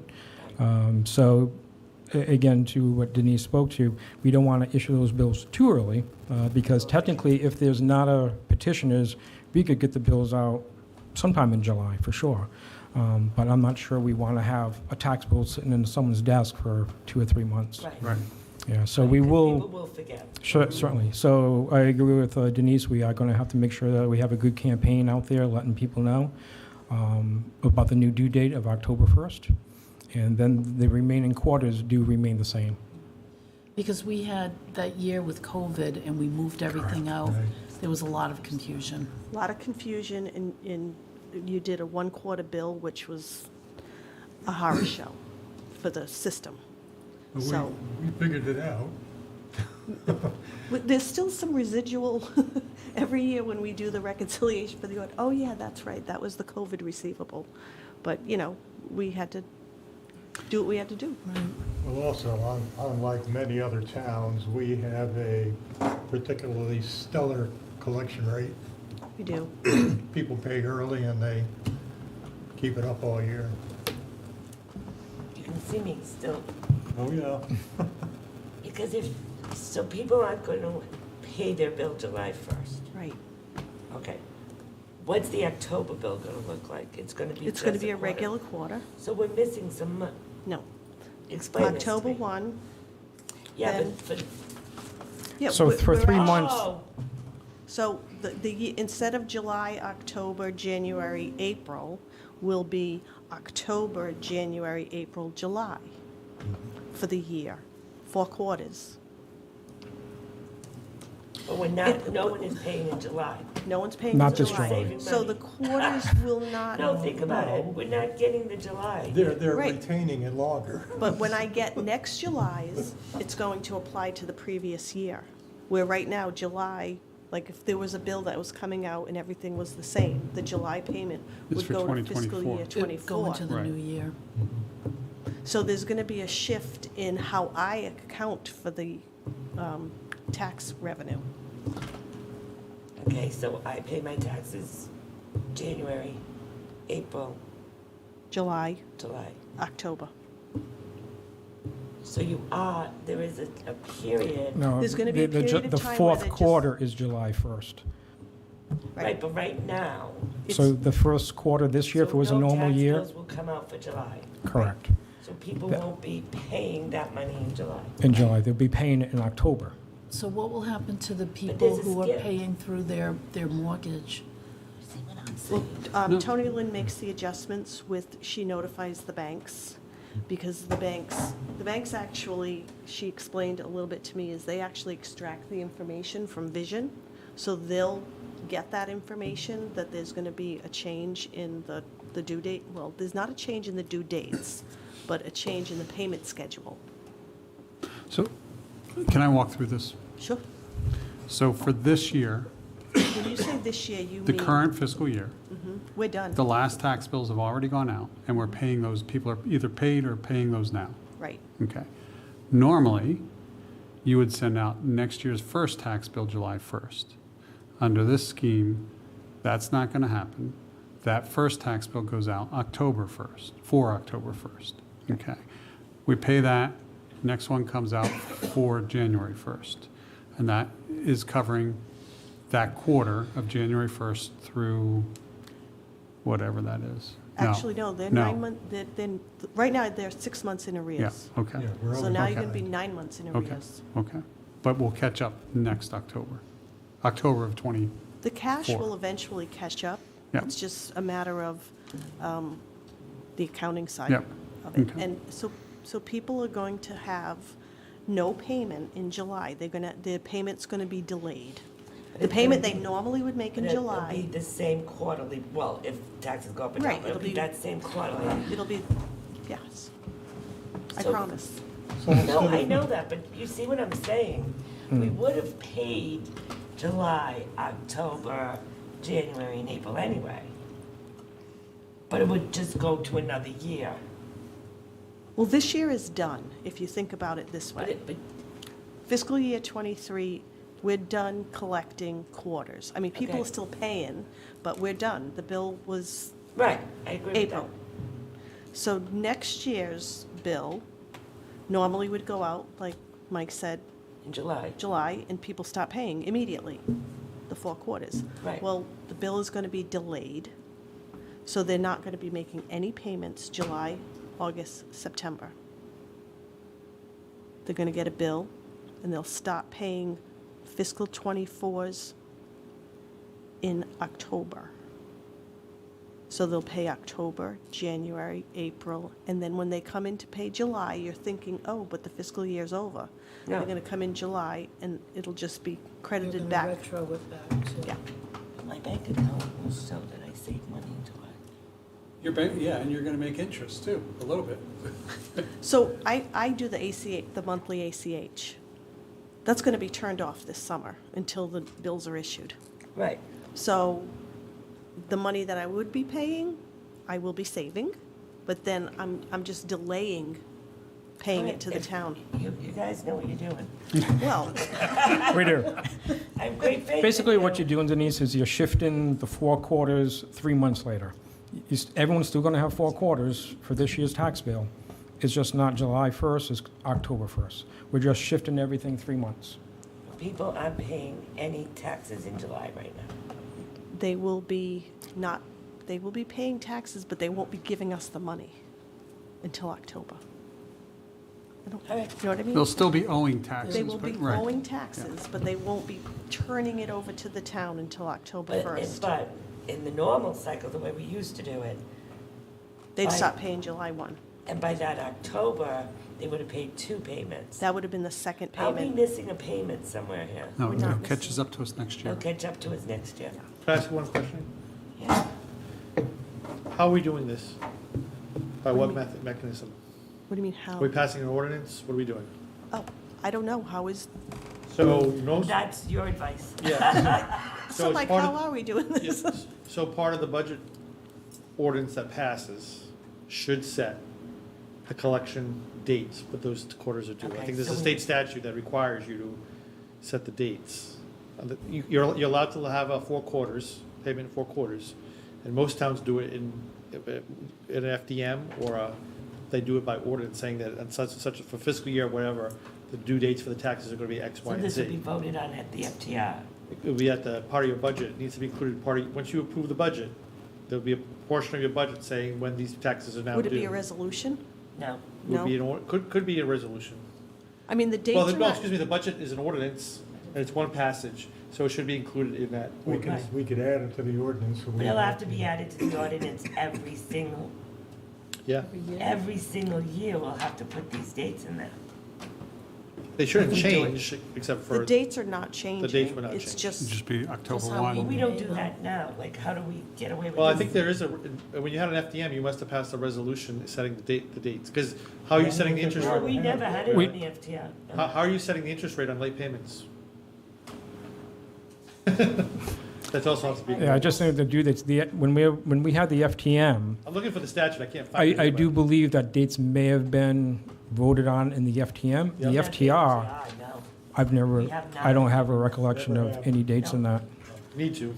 and Okay, it's so it it's not has in to the be charter included either. in So when you every- pass the budget, Then we there'll be a have to- section in the budget that says whatever they set, whatever the rate is, because you set the rate in the you set the tax rate at some point, right? Right. Not in the budget, right? Oh, in the budget you do. Whatever. And then you'll say the quarters, this is the quarterly rate. This is when the taxes I will never due. remember there being a discussion on the rate. Never. We've never done it, but you're saying we should. Well, we never, We never did You never it. set the rate, but you set the. No, we set dates. we never set the dates. Yeah, you need to set the dates. We There's a always statute set the that rate. says- But the rate's always in there. Yeah, we do set the Oh, the rate. tax rate, The yeah, tax but rate, he's talking yeah. about the interest 44? rate. You're talking about the interest No, I'm rate? fine No, with interest no. rate, late payments On late too. payments. Oh, we've the never But done he's, that. yeah, but he's also talking about specific due dates. Correct, Right, you set the right. specific due dates. So You you're set the adding two maximum things. interest rate, which can be up to 18%. What interest rate do you charge now? 12. 12, which I think now is the limit, is 12, I think. I can't remember. I don't know. All right, But you so have a we'll- grace period and then. Yes. and- Yeah, So 10-day none of grace. that's changing. So I'm just warning you. Okay. Not See, warning. he's warning us that we have to put this in It it. needs to be in the budget So much. when it's passed. So is part of the plan, because we know this is gonna happen, people are gonna screw it up. Is there a plan to not charge them interest for an extended grace period, or are we just gonna stick with the grace period? Well, the grace period's the same, and we're actually, I mean, if you think about it, giving them a bigger grace period because Yeah. we're Well, that's what- delaying yeah, their okay. payment. That's what I was just So, thinking. you know, we're not gonna, if someone comes in and wants to pay, Tony takes it. Tony takes it, she may not, depends on when we do the rollover, she may not have a receivable to attach it to, but she will take the payments. We can always, you can always add a big red blurb on the town website. Oh, we plan on doing that. Denise, look at 4455. Ken and Dave. 4455? 55. Okay. Does it allow you to do it in 4 quarters though? Like, there's a specific statute that allows you- Unless otherwise provided for law, all taxes remaining unpaid on the specified date shall carry until collected a penalty at a rate determined by the electors. So there's where we have to determine the rate for unpaid. Or the city council. Or, provided that if a state of fiscal emergency is deemed, so that's not a fiscal emergency. Yeah, so 4455 allows the city council to determine the date on which taxes are due and payable, and the date on which they are subject to a penalty, unless otherwise provided by law. That's the authority, and then there's another provision that allows cities and towns to do it on a quarterly basis as well. Oh, 4458. It's the form, anyway. But what Mike was just reading, does that state that the council can set those Yes, dates? it says Yeah, council. yeah, it's both It the, says the type of FDM or council. Oh, yeah, you're right, Mike. yeah, so 4458. And then 4458 says, Well, I believe all of that verbiage is on the tax bill. right, I know, but there needs to be a Okay. statute, there needs to be passage that allows you to do that. Okay. Does The option to allow payment of taxes and installments shall be expressed. 4457. Yeah. Yeah, so those three together. 44. And that all needs to be codified when you pass your budget. You just need to keep reminding us, okay? Because there's so much different that we have to do right now. So, question to ponder, and I think we talked about this in the subcommittee. Doesn't have to be answered now. But would it make sense for us at some point in the future to move our fiscal year by a quarter? What did you say, move it? Move it to October? I don't see why. Okay, I mean, this is, literally is just an a accounting one-time. adjustment, yeah. okay.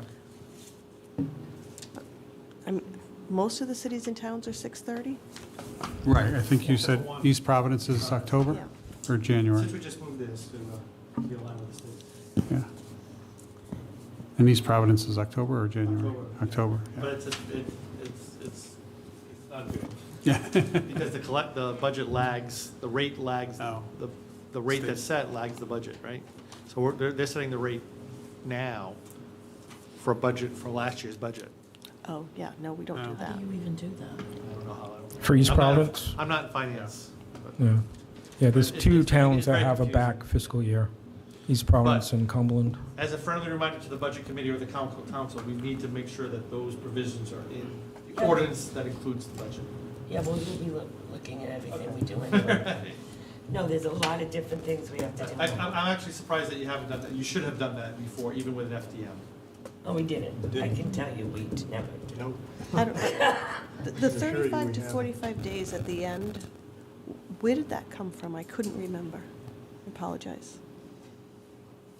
Is that just the amount of time we need to establish an FTR and get the ballot and all of that stuff? Yeah, okay. All right, so we don't need to do anything right now? This is just a presentation, we don't need to Yeah. vote on this? Correct. We just need yeah, to take I this just and needed put to- it, Put it in the budget. and just. We're not changing it right now. Yeah, I have a lot of notes on what needs to be done. It's a very different process. All right, Okay. thank you, both of you. Certainly. You're welcome. Police Chief Jones, discussion and possible vote to approve an application for the community's facilities grant through the USDA. Hello. Good evening. So this is the grant that we have historically received from USDA, which is a 35% match up to $150,000. So my initial plan is speaking with the administrator is possibly utilizing this, again, like we purchase vehicles, but getting a couple of vehicles for the fire department to replace the chief's vehicle and potentially in another administrative vehicle. All right. Any questions? Can we vote with Mike on? No. No? My quorum just left. That's okay. But we'll vote in a minute. But we're responsible for 35%. Correct. So with that, we'd probably be looking at around we historically get on a $150,000 purchase about between $50,000 and $60,000 back. So we'd have to find the money for this match. Correct.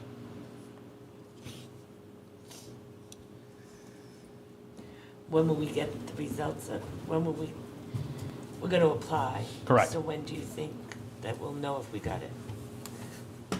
I kind of unofficially know we got it. All right, so we could use the ARPA money. Or you could use gaming like we have historically done. Oh, that's fine, we talked about. Yes.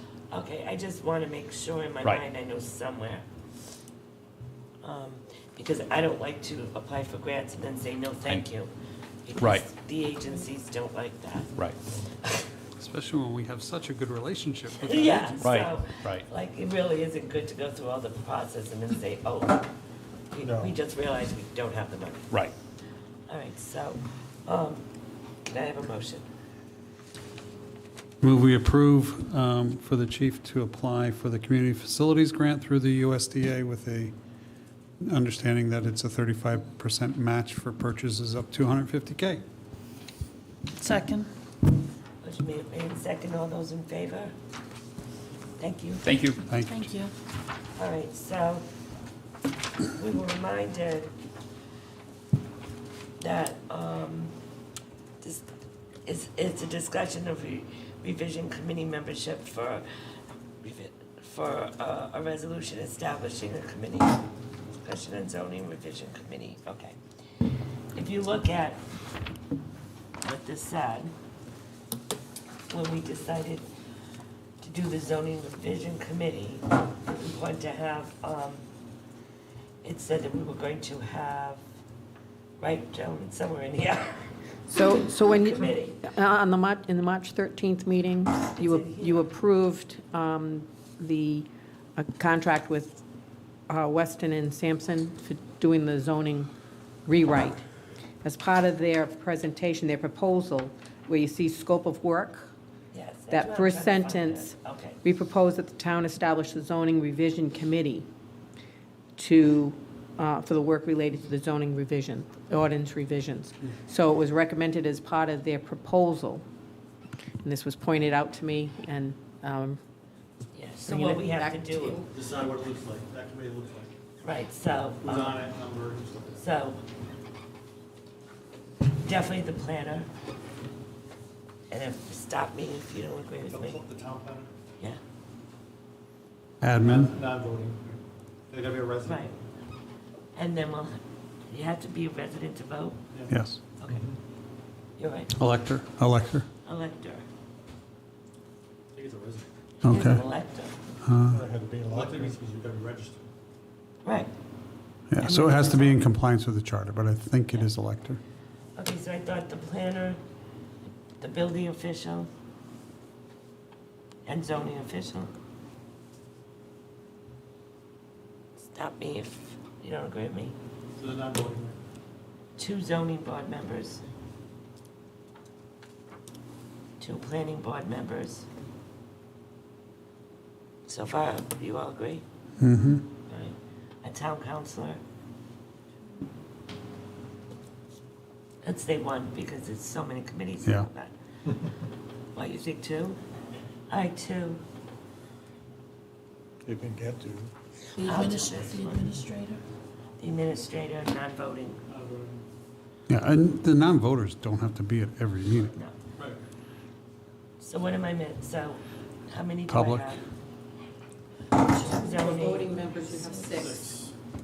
6 voting. So who am I to, six voting, Joe? 2 zoning, 2 planning, Zoning. 2 town councilors. So I need an odd one. One economic development. Yes, yes, that's, yes. I'm glad you What just did you said say, that. conservation? One conservation committee member. Oh, yeah. Economic development. Yes. Yeah, one each. That's 8. Do we need one? 3, Advisory anyway, because only they can, only the council can pass an ordinance for Right. zoning, so it's really just an advisory committee. 3 public members. And they're gonna write draft stuff, but. Oh, 3 public members. It's going to be a big committee. That gives you a lot of, That's plenty. you don't want to get too cumbersome. Too many? I think it's, I don't know. And you can do one of each of the boards. I think zoning and planning needs 2 of each. Those are the, you don't think those are the 2 most important ones? The other ones who, I mean, I think zoning, One by zoning. the way, planning is gonna get this anyway. Yeah, but I know, but they should have some input in it. Right, no, yeah. Planning will have to pass on it anyway, so, not pass on it, but at least give the recommendations. 2 zoning, 2 planning. So you want to do 1 zoning and 1 planning? That's up to I you. don't agree with that. I mean, what's wrong with an 11 member? I know it's hard to get everybody I there. think it'll be fine, but let's do 11. It's an important enough one where we need a That's lot fine. of input. Just remember that makes the quorum a lot. Yeah. And then we have, should we have the DPW Director somehow involved? Not yet. Not yet. He will have to be at some point. Okay, does that sound good to all of you? Mhm. I mean, I would think that Weston and Sampson might have some language to use for a resolution. We can make Yeah. one. We'll use the same one that we just used for the Okay. last one, yeah. Okay. All right. So we'll put this on the next agenda. Yeah, I'm assuming the solicitor's office will be the advisor. Yes. Okay. Look at the face. Won't be at every meeting, but I'll be at some. Yeah. All right. Do we need to vote on this? You can't, it's not up for, It's not up No, for. nothing for, We will prepare a resolution that reflects that. All right. Clerk Chabot, discussion possible vote to approve the contract renewal with Avenu Enterprises Solution LLC for land records management. It should be a simple, quick one. approved. Yeah, it's the best price that we got off all the, when we had gone out for RFP. And it's a 5-year contract, effective April 1st, 2023, and it goes for 5 years. They have indicated that they do have in development right now, a new system that's cloud-based. And if anytime during this contract period, we can upgrade to that system. So that's also a possibility within 2 years. They should be in beta in November. So it gets us more flexibility with their new development. Okay. Entertain a motion. Motion to approve the contract renewal with Avenu Enterprise Solutions LLC for land records management system. Do I have a second? Do we need to add for 5 years, or just the contract that we got? Contract you have. So you're voting on the contract that's been for you, right? Yeah. Yeah. second. Motion's been made and second. All those in favor? Okay. Michael, 10, 11 of the charter, it's electors. Joe, remind me, resolutions have to be in by when? Wait, they don't really, as long as they hit the public hearing. Do they have to be in the same time the budget is? Oh, you're talking about budget resolutions? that's different now. It's different. So they, is there, I got the, I tried to find mine at home.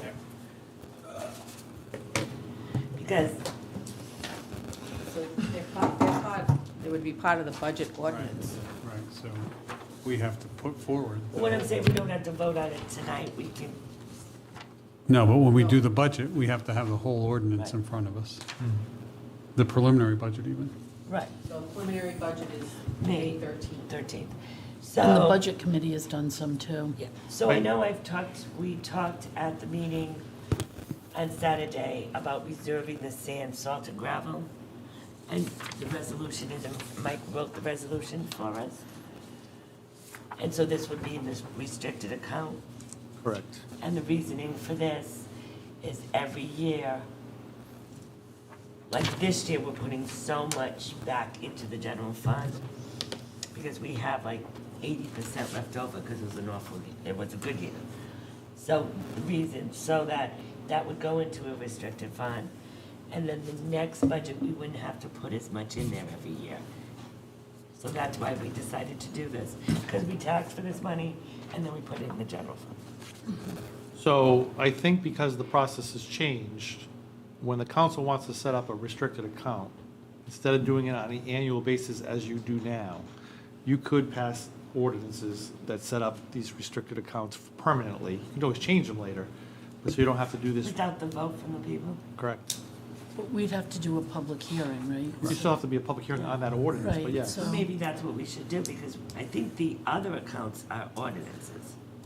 I know, since I've been here, I set up a couple of restricted accounts. I don't Pay as you remember. throw. Pay as you throw. And then we did the, yeah, we've done a couple. The school- casino for the The schools. casino, the schools. That's right, The schools, school grant money, capital, right. right? So instead of making this a resolution, we could. I mean, make- that's kind of No, a, I do like that idea, so that we don't have to keep voting on it. One ordinance Okay. could have 5 or 6 of these on it? Correct, Or would correct. each one need its own ordinance? I mean, how, I would suggest we collapse anything that we already have now as an ordinance for restricted receipts and put this and anything else into a restricted receipts ordinance. just one. Yeah, so we know that, here's all our restricted receipts. Because you do that for the reevaluation. We do that for a lot. The elections account, you do that. We've been every doing more year. and more now, yeah. So- So, can we get all this together? Yes. With Well, Well, it'd just be to advertise for a hearing. Oh, yeah, yeah. Yeah, and then, oh, yeah, but we'd have. No, to well, get- here's the thing, these are budget ordinances, right? These are, so they can just be put in the budget, Right. and then you would forever reset a restricted account in that budget, and that passes. Now, you would change every year you would change the amount of the dollar amount of the budget, but you don't change the other part of the ordinance, right? But A section- you still put it in every year? No, No, a okay, section, okay. a section of the budget ordinance will be restricted accounts. That'll Oh. stay there the same. The dollar amount for the budget would change every year, so I'm thinking like different sections, different articles. maybe. Right, but if we do it that way, and we wanted to, so let's follow, so we put it in the budget ordinance. It gets approved by the voter, no, by us. Okay, then it's good. After a public hearing, If though, there's, right? right, yeah, I'm jumping ahead of that. Yeah. But what if there's an elector's petition? It's still restricted. Okay. They don't have the No. ability, I don't think they have the ability to change restricted accounts. Okay, but at that point, it's approved by electors, not by the council. Does that The change? no, the electors can only approve the budget. Okay, okay. The dollars and the, Okay. right, the dollar amount, the appropriations, right, that's very clear. The electors are only approving appropriations. This is not an appropriation, this is creating a restricted account. Right, But this is an ordinance like any other, Why don't we just make it an ordinance like You we've could, done? I mean, I'm just saying. and To get anybody, it less. and any elector can challenge any ordinance, Yeah, Yeah, that's true. that's true. which might include the restricted portion of it. Yeah, well, that's another piece we have to fix in the charter.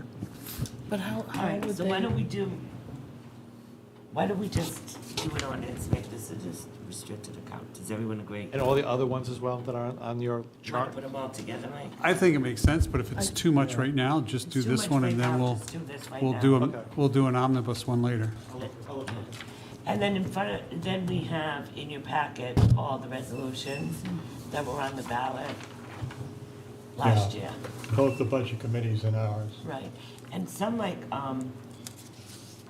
there's one that we put on here every year, the 25% of the sales of the industrial park. That could be an ordinance. That could be an ordinance. Because I was looking, 25% of all we have is Paving and draining could be an open ordinance. space, the open space one. So, Well, I want to talk to you about open space. but Joan, if we decide to do any of these by ordinance, the one that we just talked about in these, the earliest we could have a vote on that would be what? I have to tell you, the restricted paving is on here as a resolution. Right, right. That's why I'm asking this question. The paving. Yeah, that's what I was saying. So if it's a regular ordinance, it needs to be advertised for 21 days. Right, so the earliest we'd see it is the first meeting in May to advertise, because it's not on here to advertise. So then you have 21 days, which would put you at the end of May, roughly, or first meeting in June. First meeting in June. So we barely have time, but we barely have time to pass that ordinance before the end of the fiscal year for it to be in effect, Oh, for it to be in effect this year, for next year. for next Yeah. year. Next year. That's what I was concerned about. Oh, we'd still be all right, right? Yes, as long as we can have the ordinance in front of us next meeting. All All of the all ordinance, restricted accounts. all restricted Yeah, accounts. so it's like the industrial park one, and then it's the one for Paving and open drainage. space. Yeah, so, There's one for paving and Paving drainage. throw. yeah, so anything that creates a restricted account in here, we should do in that ordinance plus the sand and gravel, and then worry about anything else later. Page, you thought we don't have to worry about anymore. It's already because there. We already have an ordinance, yeah. Page, you thought we already have an ordinance. All right, let's see what the budget committee gives us, because they're gonna give it to us May 20. It's coming up. Tuesday. Today, Tomorrow. tomorrow. And see what they, and then we have a meeting May 5th on a Saturday. Am I right, guys? Yes. Yes. Well, we'll really finalize, like, if we have to put any other resolution in here. Because some of these we'll have to have. Because they're gonna do, well, they have the tax levy, the big resolution. Well, that's That part of has the to be law. there. And then the municipal This capital part. accounts be restricted, That has to be on the ballot, right? and the Or municipal, on our final vote for the budget. and then the municipal capital accounts to be restricted, that has to be on there. We don't have any capital accounts, well, we do a couple now. So the budget committee ones, let's see what they send to us. And then we'll try to make all of this an ordinance. Yeah, All that's right. what I think. Okay, because that's what's happened in the past, we forgot to put things on here. Right. I do remember when the first year we had a couple of council members were, but we had some resolutions that we were following that were not We're not passed. passed, yeah. That's why I We've, think an ordinance is better. It's there and It's you. absolutely and it's- better. and I like the idea of the ordinance and not having to do this year after year. so do we have to vote on the revenue tonight? Oh, it's pretty simple, I mean, We're approving the we're just revenue. approving what was given to us. Motion to approve the revenue projections provided to us by who? You're just really accepting. You're just Oh, really so Accepting. Dave Roberts, right? No, who gives us I think these? Chris did. It's the Treasurer. treasurer and the Treasurer. town administrator Okay. provide the revenue Right. estimates. And they're just estimates. I mean, just give you guys some guidance. Yeah. as, Okay, Okay. so I have a motion, do I have a second? Second. You made the motion, right? Yep. All those in favor? And I just put this on, the next one is discussion, possible vote regarding FY24 budget, including all departments, just in case anyone had anything they wanted to discuss, but we did pretty well on Saturday. And we have two more meetings now. You made a so- dent in it. We did make a big dent in it on Saturday. We did everything now. we just have to do the finalize, and we have to do the school budget again. Yeah, we have to go back and really Yeah. dig through. But we got through every single line item. So the next meeting is May 6th. Is 6th on a Saturday? 5th or 6th? It's a Saturday. Okay. Council President DiMaggio, schedule meeting with Casino Revenue ARPA. When do you want to do that? We have so many meetings. I don't think there's a lot left. So do you want to put it on just a regular meeting? Yeah, but I would wait. What do we have, the 8th and the I think we have, 22nd? 8th and the 22nd? I think we're going to do it at the end of May. Yeah, well, yeah, because the 8th, we're going to be busy with all the, Right. and 22nd is in between when we pass the preliminary and we Yeah. have the, Yeah, we have a little bit more room. We have a lot of meetings. Give us some breathing room here. And then Mike, discussion possible vote? yeah, so this is, thank you, Mike Marcello, for responding to a call last week. Thank Councilman Edwards who called me. Yes. And said, get up to the State House because you're going to testify on this bill. So 6183, the House version of the legislation that we have requested Representative Edwards to put in on STR, short-term rentals, had a hearing last week. I'll let Mike speak to that. And then the Senate version by Senator Palmer has not been posted yet for a hearing. But Mike, if you want to talk about what happened. So the hearing was held before the House Municipal Affairs Committee, and it was actually well received by, there was a council member from Narragansett there who indicated that he thought the restrictions or the requirements on the licenses that we had were reasonable. I think a couple members of the committee also indicated that they believed what we were proposing was reasonable, even though it was introduced by request. Everyone recognized that it was a bill that would apply across the state. There was opposition from, the biggest opposition came from the people from the industry and a concern of a committee member about, I think our bill indicates that we could limit the number of licenses. And that was concerned because they thought a limit, you could say there would be 0. And that's obviously was not our intent. One of the criticisms of the bill as drafted was we listed the town shall issue a license which shall include but not limited to the following items. And so that does open the door for the cities and towns by ordinance to pass other restrictions other than what we put. And so I think that if we struck that language and we have like 5 or 6 things that we can license by right and limit it to those, I think those would probably have a better chance of passing. Somebody brought up, I thought it was an interesting argument, I think, Council President, you put in there about the trash collection, that they had to provide for a private trash collection.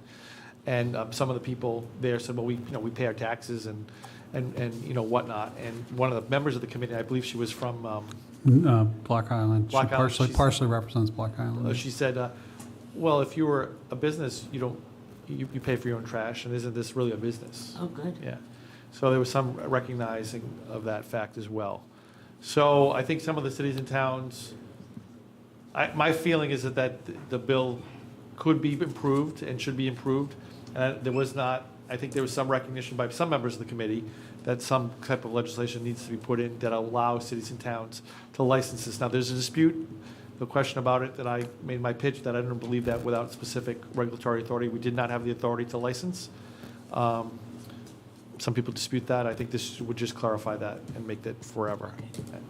And some people have concern about the fee, up to $250 per bedroom, but it's up to.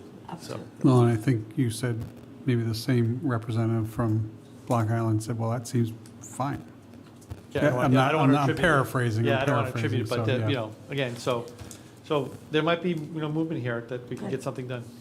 So this is simply giving, because of the way the legislature operates at this time of the year, things can get fast-paced. So it's not going to be possible to come back to us necessarily to get approval on final language. I mean, if it is, we can bring it back. But I'm just suggesting that either Mike or myself or the two of us be authorized to negotiate final language.